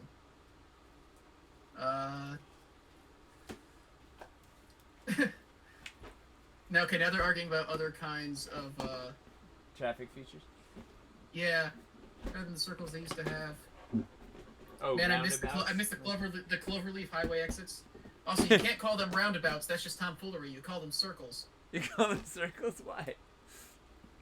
Why is that okay? Wargaming Recon is calling them rotaries. Rotaries, yeah. Nice. We literally. So my hometown is built. The center of the town is like literally like a big circle, and they just call it the circle. Yeah, that's like literally like what the official name of like that road is just the circle. Yeah. I know this question is a little early. Will you go back to individual encounter pledges for KS8 like Dungeons of Doom and Caverns Deep, or should we expect them more by the environment style like Wildlands? Something even crazier. Yeah, I guess the answer is neither. Although we still don't really know. But keep in mind we're so early on in this process. We don't even have pieces, much less like the actual pledges. Yeah. But it's I think it's fundamentally it'll be environmental. Like focused on environments, but let's see, does that not in the way that Wildlands was. Yeah. Some of those ideas that we tried in Wildlands are there and have evolved, but what's that?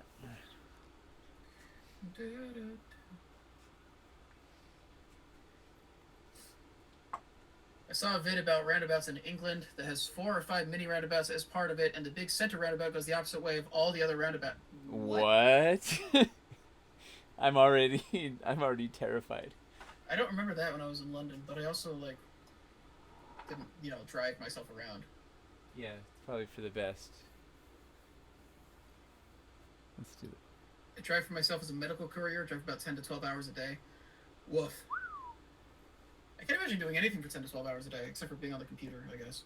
Never mind. I can do it. That was amazing. Okay, so apparently Finley has been on that roundabout. It's in Swindon. Apparently they're called magic roundabouts. When it's a roundabout inside a roundabout, it's a roundaboutception. So Nate was gonna spill streets beans, and then he stopped, spill the beans. Oh. Well, the hey, whoa! I bumped the cable. you call it a circle because it's a circle. Did you draw roundabouts in kindergarten, or did you draw circles? I don't draw with a car, though. Well, the beans are right now. Right now, I don't have any streets slated. But we'll see how it all evolves. For a variety of reasons. Yeah, keep in mind, we are super early on. But it's also going to be it'll be fun topics for on the Anvil when we Yeah, if you guys want to know more, just check out On the Anvil. It's a stream we do every Wednesday. Ooh, this sounds intriguing. Yeah. Sounds like there's some intelligent and attractive and charming and hilarious and intriguing geek folk involved. Okay, I'm confused. Initially, I thought we were cheekily plugging ourselves, but now I'm not sure. Went too far. Yeah. I don't know if I can endorse that. Which adjective went? Where did I jump the shark? Oh man, honestly, the part where the sentence got longer than like 5 words really lost me. Do we have an estimate of when Wildland ships? I want it now. I think did we have June written on the Kickstarter? We have June written on the Kickstarter, and we will know in March after Chinese New Year's how we stand on that. Yeah, because the main thing comes down to seeing if the factory has any issues with tooling, if all that stuff moves as quickly as we want it to, if we got to redesign anything, all that jazz. We're like a 50-50 right now to be on time, which is it's not bad for us. It's like, but we will see. There's a lot of things that could go awry between here and there.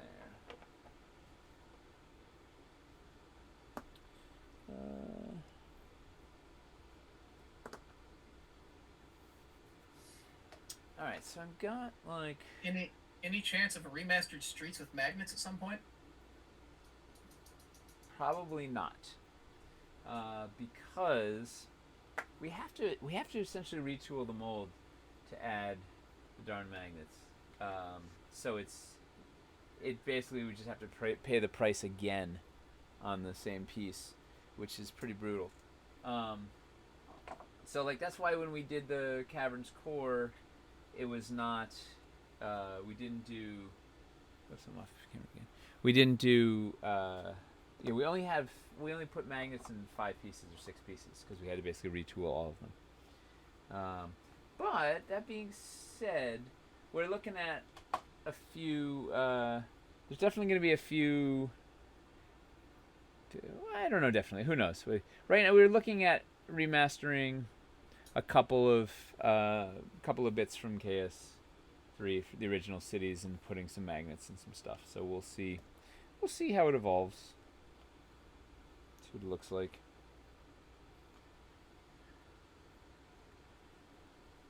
Let's see. Hopefully KS8 will have some bridges. I'm interested in sky bridges and walking paths. Yeah. Do you guys get to keep the master die for each mold? Yeah.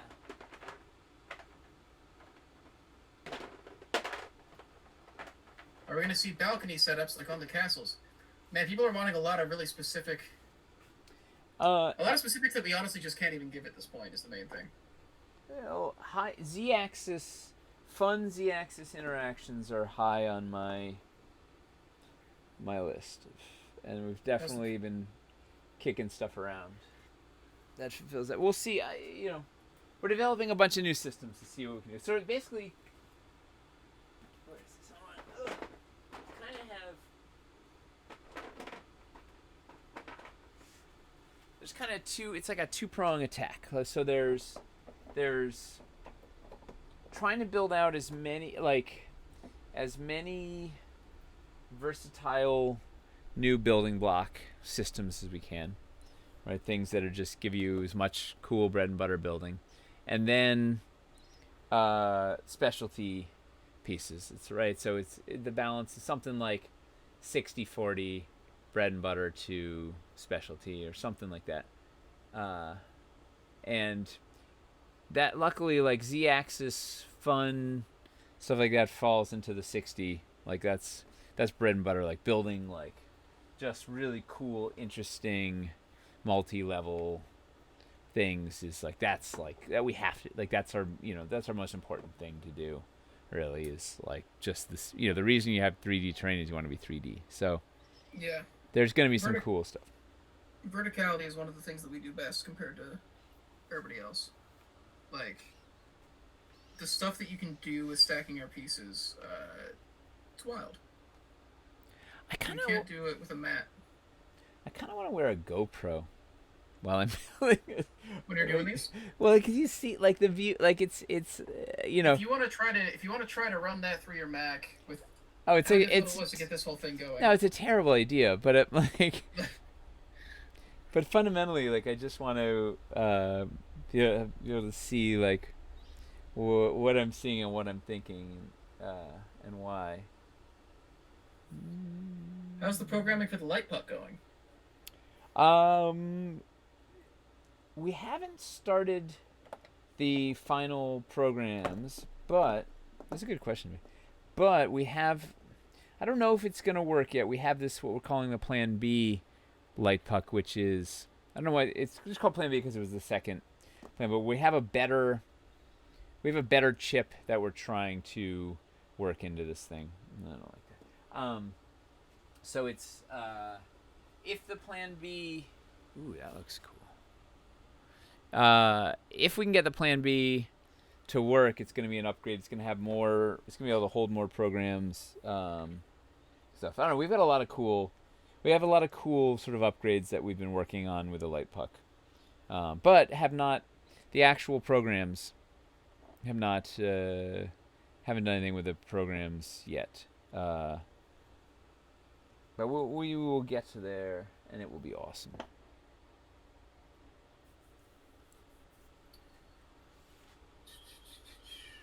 What piece are you most proud of? I assume just from Wildlands, just to help narrow it down a little bit, because there's a lot of pieces. I just moving the thing. Oof.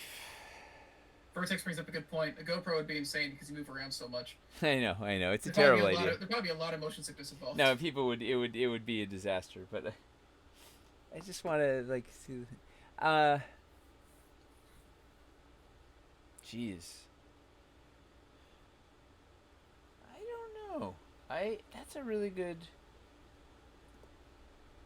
I love the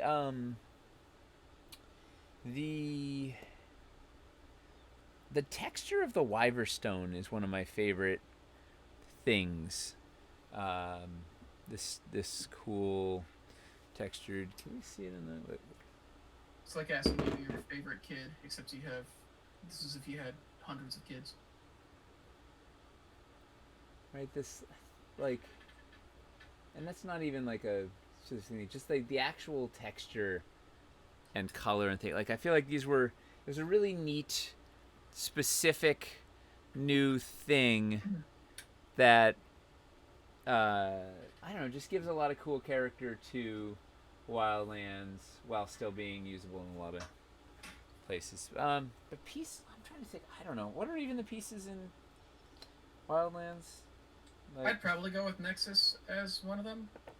The problem is with the Nexus is that original mock sort of has ruined it for me because it was like you want that massive piece? Yeah, it's impossible. It'll never exist. But that was that thing sort of ruined it for me. Um,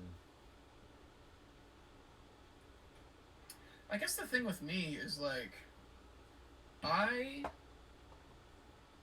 mostly feel like a little bit of pride in that just because it's something that was like literally born out of the Twitch stuff. And yeah. so for me, like it's fun to look at that as like this is like an actual like tangible impact Yeah. that us doing Twitch had. So that's like a cool thing to look at. Plus, it Fair. got me the Myrmidon back. So, Yeah. um, I guess I'm more proud of the systems. Like it's hard to pull one. It's hard to pull one piece out. I more sort of think of it as like, I'm just really happy that we came up with good solutions on a lot of, a lot of ways to give people new ways to build. So, with Wildlands in particular, I can see that because yeah, the whole thing with Wildlands was specifically how do you do like a free form yeah. outdoors that is always going to look good no matter how you put it together and still is modular but still has like recognizable set pieces and isn't just like a flat like grassland or like a repetitive forest. Like just figuring out how to even get all that stuff to work together was a lot. Yeah, that I'm very proud of. Some people are saying Titan's Tooth. Yeah, Titan's Tooth was cool. What was the most significant challenge for Wildlands? And somebody immediately says the pandemic. No joke. I think the general, just the scope was maybe too big. It was. Well, it's what happens when you're talking about doing the outdoors, right? But trying to do it right, like trying to do it where you're not leaving anything undone, basically. Can you even see what I'm? Oh, you can. Yeah. Instead of having to go back and do more later. I think it was.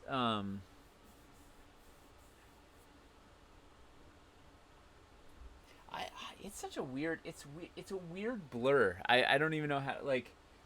I feel like they're all of these just sort of become a. I don't know. It becomes this weird surreal blur. It's hard to. It is also. I just sort of. I. I'm already into the next thing, so I've kind of like, like Wildlands is like in the back burner of my memory right now, because I'm front burnering the city, so it's like there's not even I don't know, it's not even processing like I see the pieces in front. What else was really cool? I liked the escarpments. The escarpments with the little trifecta ledges, I think, worked out really well. I'm very happy with that. That trifecta system's really good. Because they're small, simple pieces, but it gives us it lets us do this, right? This like being able to build like right down to the water. You would love this. I can't move. This camera is on a just a Tupperware. It's on a Tupperware on a stool. Like that, being able to do this down to the water, but also then be able to build in line without a ton of pieces is pretty happy with. I like seeing people say projecting roots from the swamp. I thought were a really neat thing because it kind of gave some new flavor to the trees without. Two pieces kind of gives a lot of neat new flavor to the trees. What are people saying? Somebody's saying they like the waterfalls because they saw that whole thing happen on stream. I'm still not happy with the damn waterfall. Like, I don't know. I feel like there's still an even better solution as of yet undiscovered, and I don't know what it is. Well, I feel like the nice thing is the approach that we took is we can always keep adding to that. Yes. Oh, yeah, for sure. We can always keep making more waterfalls that cover different kinds of building and still have it be compatible while covering like new ground. Yep. Yeah, no, it's awesome. It's great, but I feel like and I don't know what it is, but I feel like there's another one in there that I hadn't found. That's like, 6 iterations was good, but I bet maybe the 8th one would have been like the amazing. I don't know. Man, could you imagine if you'd stuck with the? I would have if I had more time. The 1x1 blocks. Oh no, it's too fiddly. I think it's stuck with just keep iterating on that waterfall. I would have. No, I remember when the waterfall plan was just like a bunch of 1x1 blocks. They were 2x2. They were 2x2? larger. Yeah. A bunch of small blocks, basically. Yeah, no, it was fiddly as can be. It was not maybe the best approach. Well, especially considering the scale of everything else we did. But it was also part of the process of getting there, figuring out. I don't know. I'm happy with the ones that we ended up getting. I think they look phenomenal. Yeah, they're awesome, but they could have been better. Like, I think there's there might have been something even better, and I don't know what it is. I don't know. Modularity with organic shapes is really it's an adventure. And like I said, the important thing is we made a system, and we can always add things into that system. Yep. Light puck and the showpieces that use it are my favorite and sold me on the Kickstarter. I'm super proud of that. That light puck that thing was a Herculean effort. That was like outrageously. It was way harder than I think. And we were working on that we started working on that in Hellscape. And we're working with those guys, the Baconics guys. Like, it was a real, like, it was a thing. It was originally supposed to be I wanted to do a light panel, right, same size as the rest of the light panels, but I haven't touched it, please. But programmable, and which would have been just outrageous. But the someday. Well, we couldn't get the board. The circuit board was too hard. Like, it just doesn't exist. Like, there's not. It's just not. Like, there isn't. We would have to make a custom. It wasn't the circuit board. Sorry, it was the LED. The LED array, right? The matrix of LEDs. We need we could get one that would fit like a 8.5 inches or like 6.5 inches or so. It was just like really awkward. Like, we couldn't fill. I wanted to fill a perfect 8x8, and it just doesn't. And we could have, but the matrix alone would have been $60 or something per unit, plus the panel would have been $300 or something. It was like, right, but that was just that without the driver chip, without the housing, without the anything. Like, it was without the battery, without whatever. It was like $60 out of the gate. It was gonna be just ridiculous. But that was the dream, was to be able to have programmable like panels that could then be anything. But then it wouldn't have fit in a thing or whatever. I'm very happy with where we ended up. But that thing was. Whew, it's still seeing a lot of love for the swamp, which is kind of cool. Yeah, I like the way the swamp looks a lot. I like how all of it looks. Like, I'm really. Yes. I wish I had it right now. Like, as I'm doing this, like, I'm just, the limit of the existing Dread Hollow and Aranthor pieces have their limits. Especially after I've had time playing with all the new ones. And this is like, and I have a very large supply of these pieces, and I still have the limits. Like, it's. Let's look at this thing. Let's talk about what else we want to do besides put trees in. Oh, also, while we do that, let's get the giveaway going. Oh yeah, what time is it? 8:45. Perfect. Around 8 o'clock. Time's really flown. We'll do a giveaway around 8 o'clock. Should be good. Yeah, halfway through the stream at 8 o'clock. there. Where am I? What am I? Oh, I was gonna. Yeah. So what's a cool word? Way at the beginning of the stream, somebody's saying it should be chug. Fair. It's either that or roundabout, but that roundabout is pretty, or jug handle, but that's pretty controversial. Let's do chug. CHUG. Combat chug. humanoid ultimate gladiator. Chug. Yeah, just type chug in chat. What's the giveaway? It's a starter dungeon, I believe. Yeah. I have no idea. Or a. I think we're doing starter dungeons for now. I think Eric said starter dungeons. Okay. Yeah. U.S. only. If you live outside the U.S., we just need the U.S. address to send it to. So if you have a friend in the U.S. that can pass it on to you, we can do that. But yeah, just gotta type that, and you'll be answered. Don't worry about getting disqualified for typing it twice or anything. I don't have it set up to do that. Or do you? No, I don't. I don't see any reason behind that. Or do you? I guess it discourages spam, but we've never really had an issue with that. So, can it be unpainted? Yes. Yeah. If you'd rather have it unpainted, then we can do that. I'm pretty sure we've got unpainted in stock. Yeah, 6 is the only one that gets disqualified, but it's not because of double posting. It's just it's something else. It's something else. It's something else. Is there anything else? Somebody a while back said, here's a specific idea if you're talking about city stuff. Yeah. A piece to let you go from roof to roof. Yes. There's been a lot of talk about roofery. Everything from clotheslines to scaffoldings to widow's walk to, like... Because here's the thing. Here's the thing about roofs, right? So, roofs are, unfortunately or fortunately, like, one of the first things you see when you see a city build. Like, you could have the coolest buildings, whatever, but the roof, because it's the highest up, it's right in your line, like, the thing you see is roofs. So it becomes a big focal point across the boards. And it gives a lot of the character.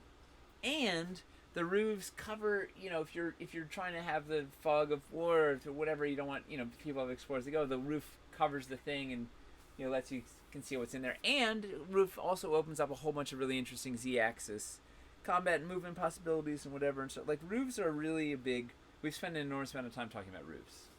Because it's the roofs. They're really... There's so much... Like, roofs there's a lot we need to do with roofs. So, we're there for your roofs. Yeah. So what you're saying, Nate, is we're getting bigger roofs incoming. I'm just saying we've talked about roofs a lot. There has been a lot of discussion of... Well, because, I don't know, elevation in general has just been a thing we've been talking about a lot. But roofs in particular... Yeah. Because they're... Yeah. Alright, so... Sure. Oh, yeah. Roll this giveaway. Oh, yeah, let's roll the giveaway. Let's go. Chug. Hey, we're gonna look like it's like a frat party. Everybody's yelling chug, chug, chug. Chug, chug, chug, chug. I didn't even think about that. Alright, here we go. Hey, it's Hoppy Hippo. Woo! Long time listener, first time winner. Long time listener, first time winner. I think first time winner. Yeah. I don't have them all written down somewhere. I think it's the first time. Well, we've done so many giveaways on this channel. I mean, at least 30. At least 50. At least 50. Because there was a time where we were giving them away and not on the Anvil streams, and then there's on the Anvil streams where you're giving away multiple things. Yeah. There was that critical rebuild stream where we gave away like 3 different things. We did 3 different giveaways. Fair. I think in Wildlands we gave away stuff fairly often. You know what? Give often, give early, give because our viewers give so much back to us. Yes. Honestly, no, it's like it's the best. We have absolutely the best audience, and plus it's really fun. I have a bunch of you are on Twitter. Hey, you can follow me on Twitter. I'm at Nate Taylor.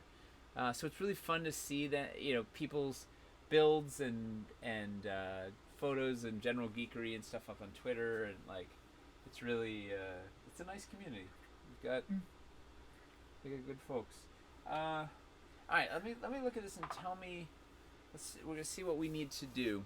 Um, I love the skull in the background there because the crystals coming out the top almost look like Wyverstone. well, you So know, this angle just makes it seem like part of the build. Nina sculpted that skull.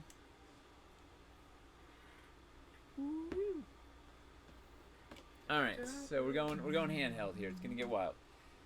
All right, and I hope I'm in focus. I can't tell. All right. Yeah. All right. So we're started. Players are gonna come in here somewhere, right? We've got cliffside down here. You don't want to fall in the water. It's the bay. Maybe it's the stormy part of the bay or whatever. So we get over here, and we got a choke point thing going on over here. There's interestingly we've got some Wyverstone here and here to make like maybe this is like maybe they pass through this and there's the anti-magic field or something. We do something fun with that potentially. And then this is where things get really nasty, right? Because you got a tight choke point. I should probably build this up so make it more impassable here, because I don't want them to be able to get up there. And then I'll throw some trees in, wherever we get some stumps, whatever. And then there's another kind of spot, and then it comes on out, and then they can go from there. So there's tons of this whole thing is like this really nasty stretch. We could potentially have somebody come on up here, or a sniper or whatever. We can put the tree pickpocket. This could be somewhere along, here, whatever. There's neat possibilities. But so I have over here, if we come up and around, you can see the stairs here. So there's gonna be a little trail kind of up and back here where they can kind of circle up and around. Or the idea is maybe there's a couple of, maybe two of them are hiding out over here and kind of hop up and come from behind, or one from here and one up here, or two up here like a snipers, and they're confronted over there, or I don't know, there's something. But the question is, how else do we make it more deadly and or more interesting, is question one. And question number two is, do we want to delineate the road somehow? And my terrible, wonderful idea is to sprinkle kitty litter on here, a nice trail of kitty litter. Is that just totally bonkers? Somebody's saying you need boulders or trees to block the way, like fallen. Ooh, the old fallen tree. Oh, yeah.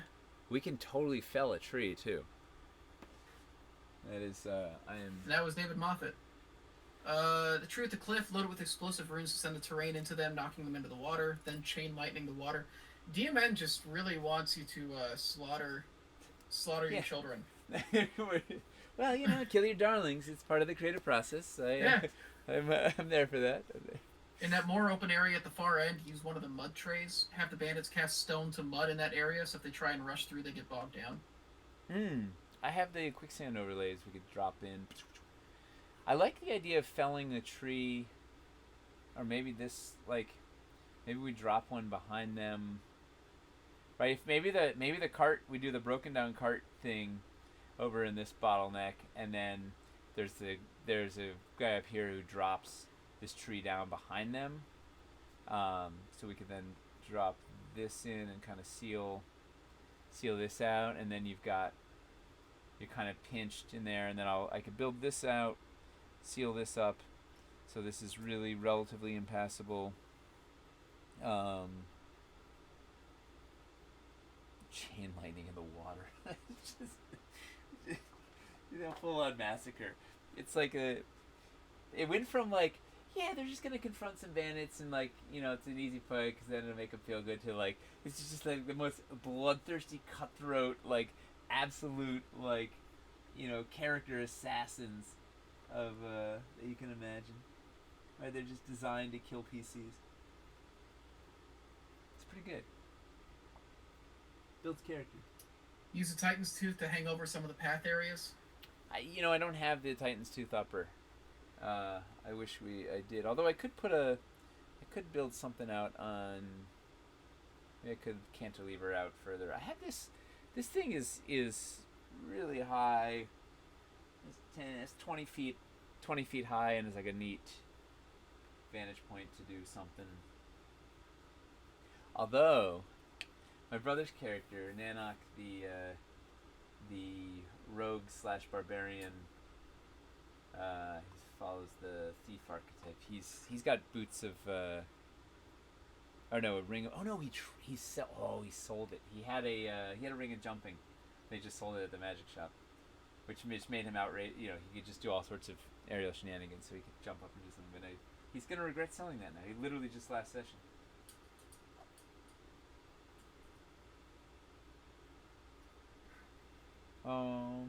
Just lure the kids into the water with an illusion child trying to save an illusion puppy.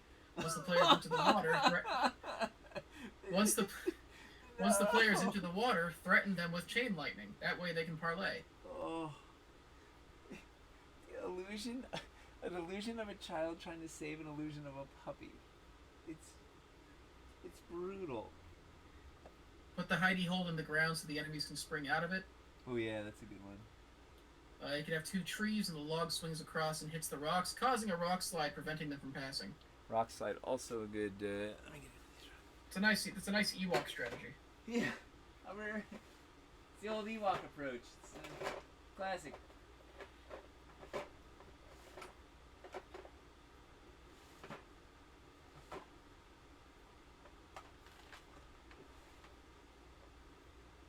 Did anybody have any ideas on the road path? Outside of having like boulders and trees. Let's see. They're saying not kitty litter. So kitty litter, they're saying? All right. Yeah, kitty litter. Is this TPK the module? I have a.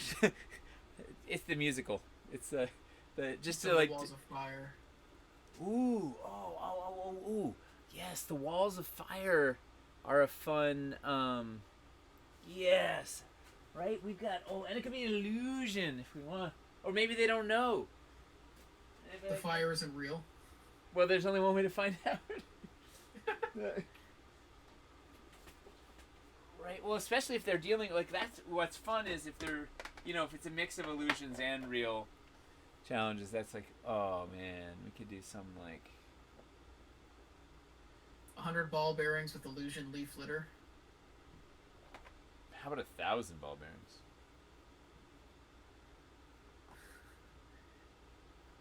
Use some small Aranthor pieces as rocks sticking up that define the edges of the road. Yeah, you could just do scatter along the path as well. That's true. I mean, I have a shop vac. I'm not afraid of kitty litter and a shop vac. I can just 10 call traps with animate object. Oh, they just get killed by caltrops flying. Throw in a salamander. Caltrops is a good. Caltrops is a really good one though. Apparently they have 18 AC. Well, they're tiny, right? And Caltrop mimic. Wait, the only thing more deadly than a caltrop is a caltrop mimic. These with animate object. That's pretty. Animate object is no joke. If you use animate object on the objects that are inside a mimic. Oh boy. Can you move the mimic? Can you just throw the mimic off the cliff? I'm no botanist, but yeah. The doing something with a wall of fire is even more visceral than a tree. That's scary and it looks cool. You can really pin them in here. What about using some of the town's runes pieces, but the players would see a perfectly fine seaside shack, so it looks like a house, and then the players go in and boom. Boom. You could use sandpaper for roads. Oh yeah. And kitty. Grease the road with oil. An illusion hides the fact that the road is covered with oil. The highwayman with a torch tells them to give up their belongings or face the trial of the Ring of Fire. That's awesome, right? They've just soaked. It's not magical fire. It's just all the oil you can imagine. And that's a fun, terrible revelation, right? they're walking, and maybe there's the cart, overturned cart or whatever, and they're walking, and someone makes a perception check, and you're like, yeah, the ground is like strangely wet. It doesn't look wet, but you feel, something's off, and they're like, realize you're standing in oil, and then the person steps out casually holding a torch. Oh yeah. Oh, this is just absolutely incredible. Oh. Pretty good. That's a lot of oil the bandits have to acquire every time. Only if they have to use it. Otherwise, they can use it all day. Well, they got a hot tip, right? Hot because it's oil.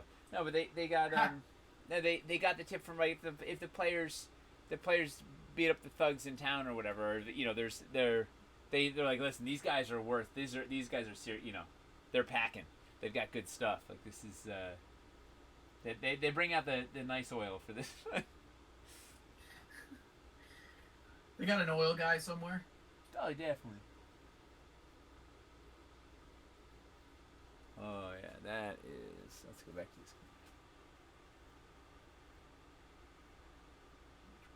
I mean, yeah, that's a good choke point. What's the DC on perception to detect oil? 5, 10? Well, no, there's an illusion covering it. Wouldn't they be stepping in it though?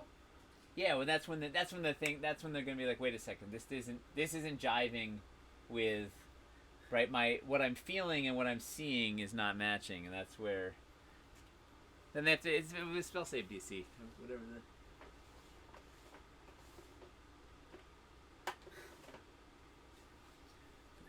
Night Gilded Poison, thanks for coming.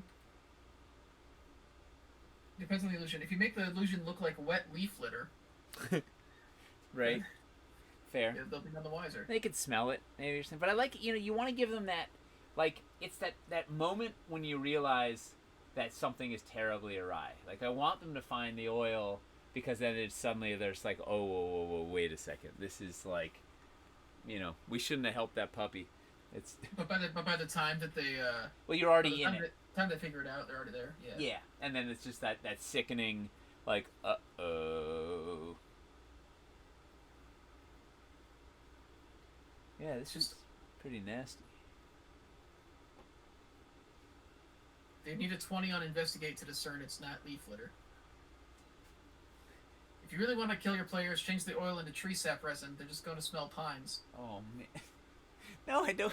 I want to present them with a fun challenge. I don't want to murder my children. You do have a conifer. You do have a conifer right there. I know.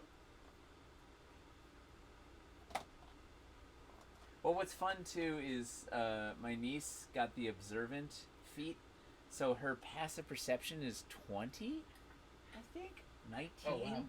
It's absurd. Yeah, it was awesome. So she's always like spotting everything. I mean, if you dropped your whole, she dropped a feat in perception. I was like, I give her all the time. She's the one that spots the cool, whatever. All the ever observant.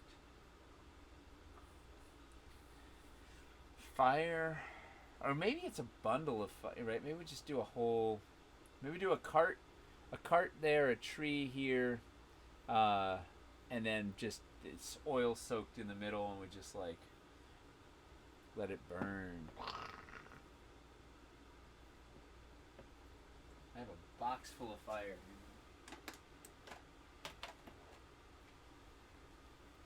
Yeah, this is gonna be. They're gonna be in for a session. I am extremely curious to see, depending on what story stuff you drop with them. I'm always curious, like, how much kids will engage with. If you actually drop like a plot or something that's like, not just like incredibly black and white.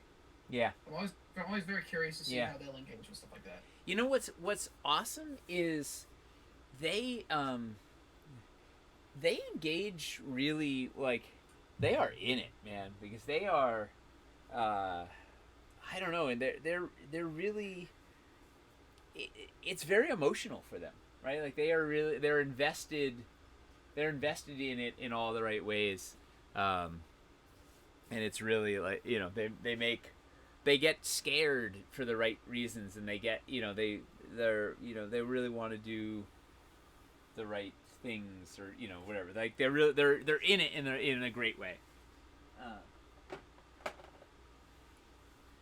And they're not jaded, or they haven't done all of the tropes and all of the things, whatever. So it's all kind of new and exciting and uncharted territory, and it's really it is fun. Okay, I just thought of something fun. So with the walls of fire and everything, Yeah. if it's the illusionist who is doing like all this super impressive magic to like make him feel like trapped in and all that. Oh, it's gonna if she's got the observant feat, well, what is her class? She's a druid. How has she been playing her as somebody who's very like in touch with or knowledgeable of magic? No. Okay. I was gonna say maybe like she can notice that what like the somatic components and everything that this illusionist is doing aren't actually for like a wall of fire spell or whatever. If she's paying attention. But if she's not like super in tune with magic. Because it'd be kind of fun to like for them to just not realize that he's an illusionist.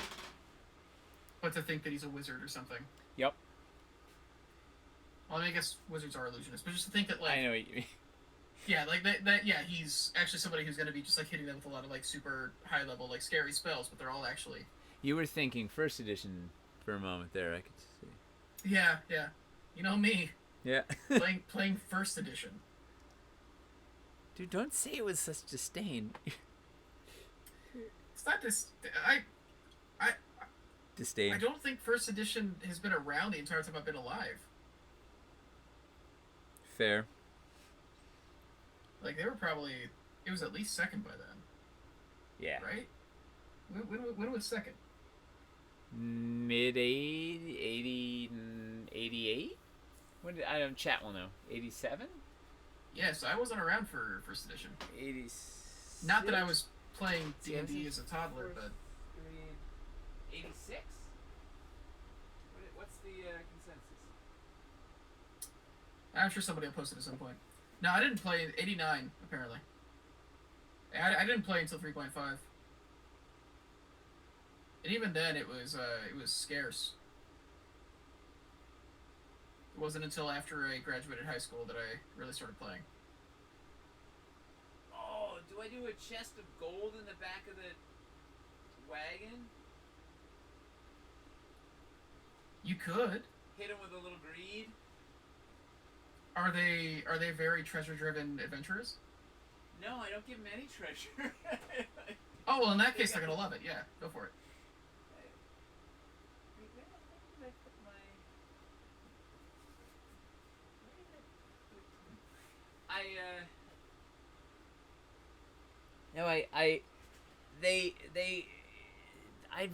They rarely find treasure. They find cool magic items, and they find stuff, but they don't find like piles of gold. Is a huge rarity. So it's like, what if there was an open chest of gold in the broken down wagon? Or does that scream trap too much? To a knowledgeable player, that would scream trap. They might just go for it, though. It is highly suspect. You know, that a thing of gold would just be sitting in the back of this. Yeah. Fair. Werewolves with some junk. Maybe it's an illusion. Whatever's in there is just an illusion that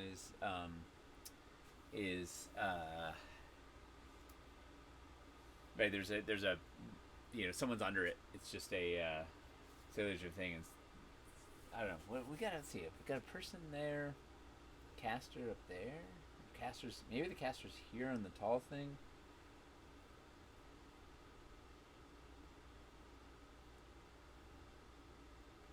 Do you think a pickpocket, like what could the idea? I love the idea of them passing by a pickpocket to try and get something, like grab a wand or something that's a useful, like an obviously useful item from them that would also hinder them. What would you go for if you were If you were a pickpocket and the adventurers were walking by, what would you try and grab? From the adventurers, Yeah, or yeah. what do they have on them? Um, I think Nan. the first thing is you'd be looking for anything that would be getting carried loosely. Yeah. Uh, Bag of holding, change purse. Yeah, I'd go for the bag of Uh, holding, right? That's the if you know what gear is, you would go. Uh, hmm. Or Since I maybe. started playing till 5e, grandparents would let me buy 3.5 bucks because they summon demons. Yeah. Save myself from buying further. Yeah, that's why I didn't play until after high school. Was the satanic thing. Uh, Bag of holding or coin purse or magic item, something that will put out the fire. Right. Got their water skin. Yeah. Finley says have it as a twist. They meet a pickpocket in the town who reverse pickpockets something onto one of the players, and that's what the bandits are after. They could be a put pocketer. A put pocket. I can't take credit for that. That was a Dimitri Martin joke. He's he says you know as a child I learned that pickpocketing is bad, and as I got older, I discovered that it's opposite. Put pocketing is also bad, and it's a good he's a good comedian. Bit. Hmm.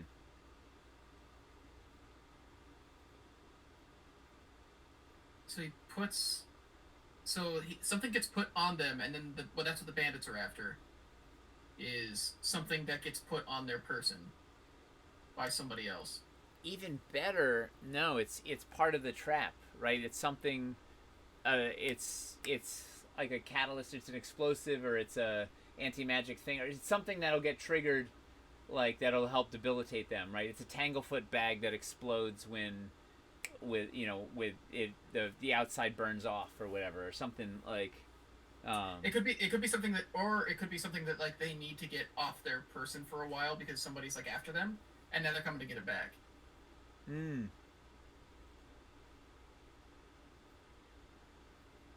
This is gonna be fun. Yeah, we're going like super high concept.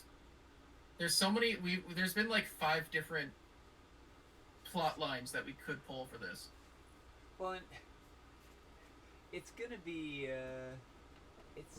It's going to be a memorable encounter, right? It went from just sort of being a throwaway, like, just kind of make them feel good about themselves, to like, this is going to be a serious. They're going to have trouble. Yeah.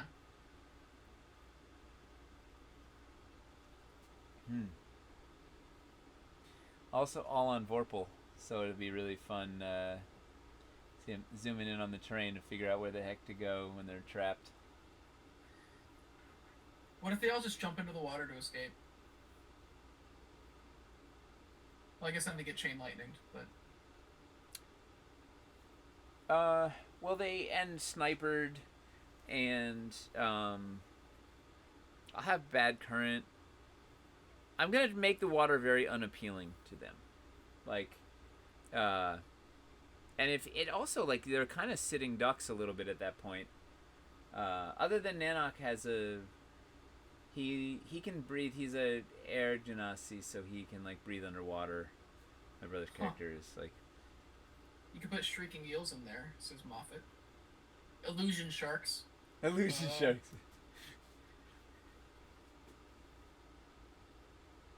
You're by a coast, douse them in fish oil and make them smell like food for starving creatures in the area. Ooh. Oh, the oil that they're standing in is fish oil. Ah. Oh, so yeah, you could, and that can be the bandit can say, listen, you can jump in the water, but the, you're standing in fish oil, and the, right. Just a bunch of owlbears coming. The lampreys or whatever's in the water is like, it's their favorite, it's distilled marrow ink, and they love, it's their favorite delicacy. I don't think marrow have ink, but oh, I'm excited. NPCs that use fire a lot. If they're standing in oil, it would put them at a disadvantage. Yes, the warlock's go-to is Scorching Ray and Fireball. Has everybody been picking up Vorpal pretty well in your group? Yeah. Okay. Well, it's I know there's some people have been trying it out. There's definitely a learning curve to it, and that's part of it. Is like we're trying to get better like explanations of how things work. Well, the it's kind of it's I don't want to say it's cheating. It's like they're only on their end. They're only using one computer, right? They're all sitting around one screen, so they're not. It's not everybody on their own screen. They're all at the at the kitchen table with the computer up, staring at. So they're sharing one screen, and we're not using the digital dice we're using. And then on my end, Grayson is here in person, so he's not using it. But so they're just using it to zoom in on the terrain, and I'm using it to toggle between like combat view and roleplay view. And sometimes rolling a big important die on screen for everybody to see, which is really fun. I'm excited. That is fair. I think my favorite thing about Vorpal is having contested rolls. Anytime players roll against each other, to do it on Vorpal, so that like anytime it's like super high stakes like that. Yeah, so everybody gets invested in the roll. It's like it's the best. Yeah. All right, so this is where we're ending for the night. A little something.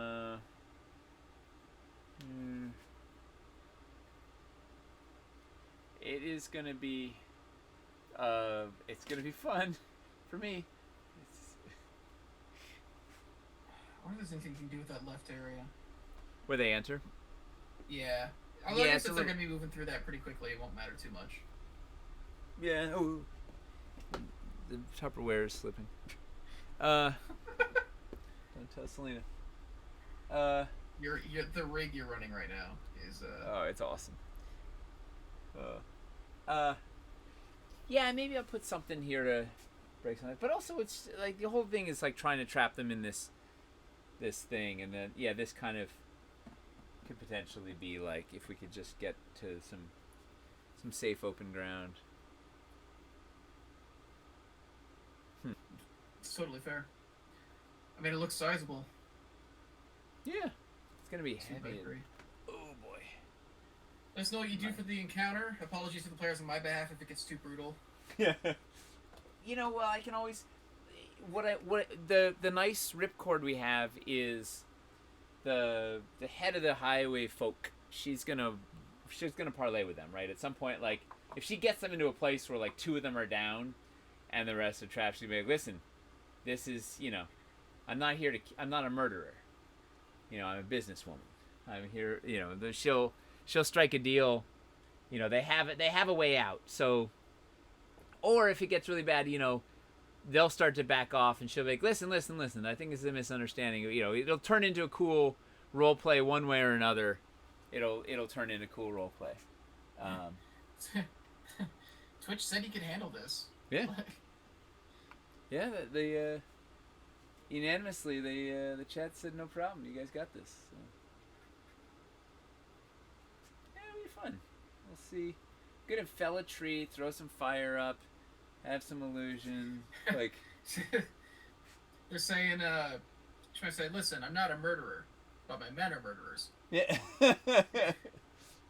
Luckily, I'll keep them at bay. Yeah, that area on the left, that big open area on the left, needs a little something. If nothing, just a cluster of rocks. Just to break it up a bit. Yeah. Just because the rest of it is so fleshed out.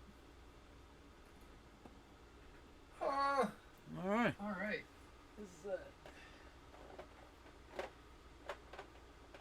Man, this is a fruitful session. I thought I was just gonna build some simple little thing, with little thing, and figured out how to murder the kids instead. So it's really good. Paul's saying to get the long piece from the Dread Hollow dressing set, stump patch. Oh yeah. Who was the brilliant? Paul Hostetler. Thank you, Paul. Yeah, I didn't put any. Put some stump patches in there. Yeah, I'll throw a few more trees in. Got this guy could go in somewhere. We gotta do a thing like this. Boom. Oh wait, can't see. I'm building. Oh, where is it? Yeah, something like take the stump patch, and then this log. I have these logs are gold. Yeah, that already breaks it up quite a bit. Yeah. Let me put this on a thing, this in there or something. Oh yeah, this is. Is that the water texture? Yeah. Nice. These are the factory samples. I'm using the only two. I got 2 6x, 2 12x, and 2 4x8s. And using them. Right. I call it testing. Don't ruin them. Testing them.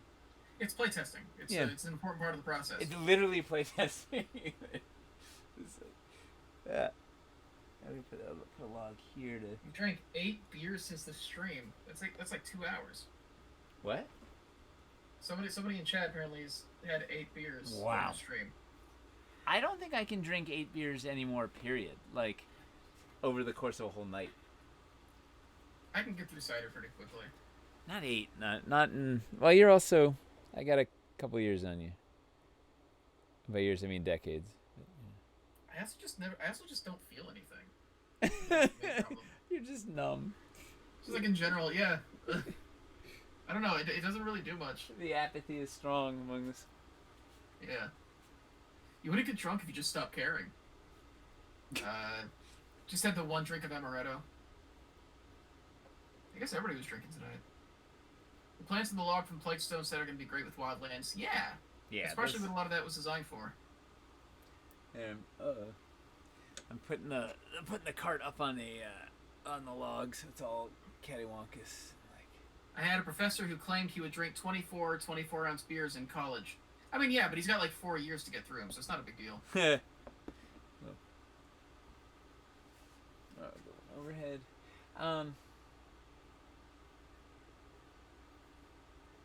Boy, that overhead cam is so washed out when you the webcam. The color correction is also just so different. Well, it's the difference between a DSLR and a. Yeah, it's really. I actually feel like the color on the webcam is closer to reality. Yes, the DSLR is way too warm. It's a little too cool, but yeah, it's closer. But look at my my hand's not too. Yeah, cool. Well, let's call it a show. Oh man, it's already 9:20. Jeez. Only, or already? Already. Okay. Yeah, no, this one flew by, surprisingly. Well, at least I didn't have to hop on a call. Last week I had to hop on a call with China right after, which is a long hour of, long adventure. Call with the entire country of China. They get the whole country on the line. It's not easy being an ambassador, but... I'm a chancellor, so it's cool. Less responsibility, but cooler title, you know? That is a really cool title, actually. Yeah. I'm not sure anybody really knows what a chancellor does, but, like, it's a good title. That was, in LARP, that was the best title I got at one point. I was the Chancellor Nebelunde. It was like our Dark Elven Empire. So I got to speak for the, to the surface from the depths. Well, let's call it a night, and it was Hobby Hang tomorrow night. Right? Yeah. Are you gonna finish painting that dragon tomorrow? I think I'm almost done with them, actually. No. I'm at the point, the experiment I was trying to do with, doing a coat of interference paint over the scales to give it like a kind of sheen, and it didn't go out the way that I wanted, so then I had to cover it up. So I don't know, this might actually basically be done. I'm not sure. For people who are asking, I'm doing Rocky. He's like the mascot for Reaper, basically. I'm trying to like see if I used their iridescent for the eye. Oh yeah. To make the eye like kind of shine, so I put yellow and then put the iridescent over it to give it a kind of otherworldly eye thing. I don't know. I'm basically just experimenting with like trying to figure out like a cool way to do scales. So It's basically that. Yeah. Well, thanks for tuning in. Chris Mason Hamster will be on Hobby Hang tomorrow night. We'll see how Mason's doing. She had a root canal today, so Yeah, she that. might actually not be able to do tomorrow, depending on how she's feeling. Yeah. But. And then we'll be back next week with a regular scheduled on the Anvil, and I'll be on Dungeon Dudes on Tuesday night with Nina. And yeah, so I'm gonna have to watch that. That's gonna be a fun game. oh, dude, it's gonna be nuts. I'm excited nervous. to see Chug again. Yeah, Chug's the best. I'm kind of thinking of going back and rebuilding my character to be more combat centric, but I'm like, I don't know. We'll see. We'll be okay. I think. I don't know. I finally built a combat-centric character for the Dwarven Forge games, and then every game I got was involved in was one that just involved no combat. Yeah. Oh well. One day we will fight side by side. I got in all the puzzle-solving missions when I was exclusively the character who was incapable of solving puzzles. All right. Yeah. Well, thank you guys for hanging out with us. Thanks for all the wonderful ideas, and we will see you. We'll see you next week. Good night. I'm waiting for the stream to stop, but I have to go stop the thing. I went to shut it off. All right, because you could do the thing. Okay. Bye, everybody. Good night. Thanks.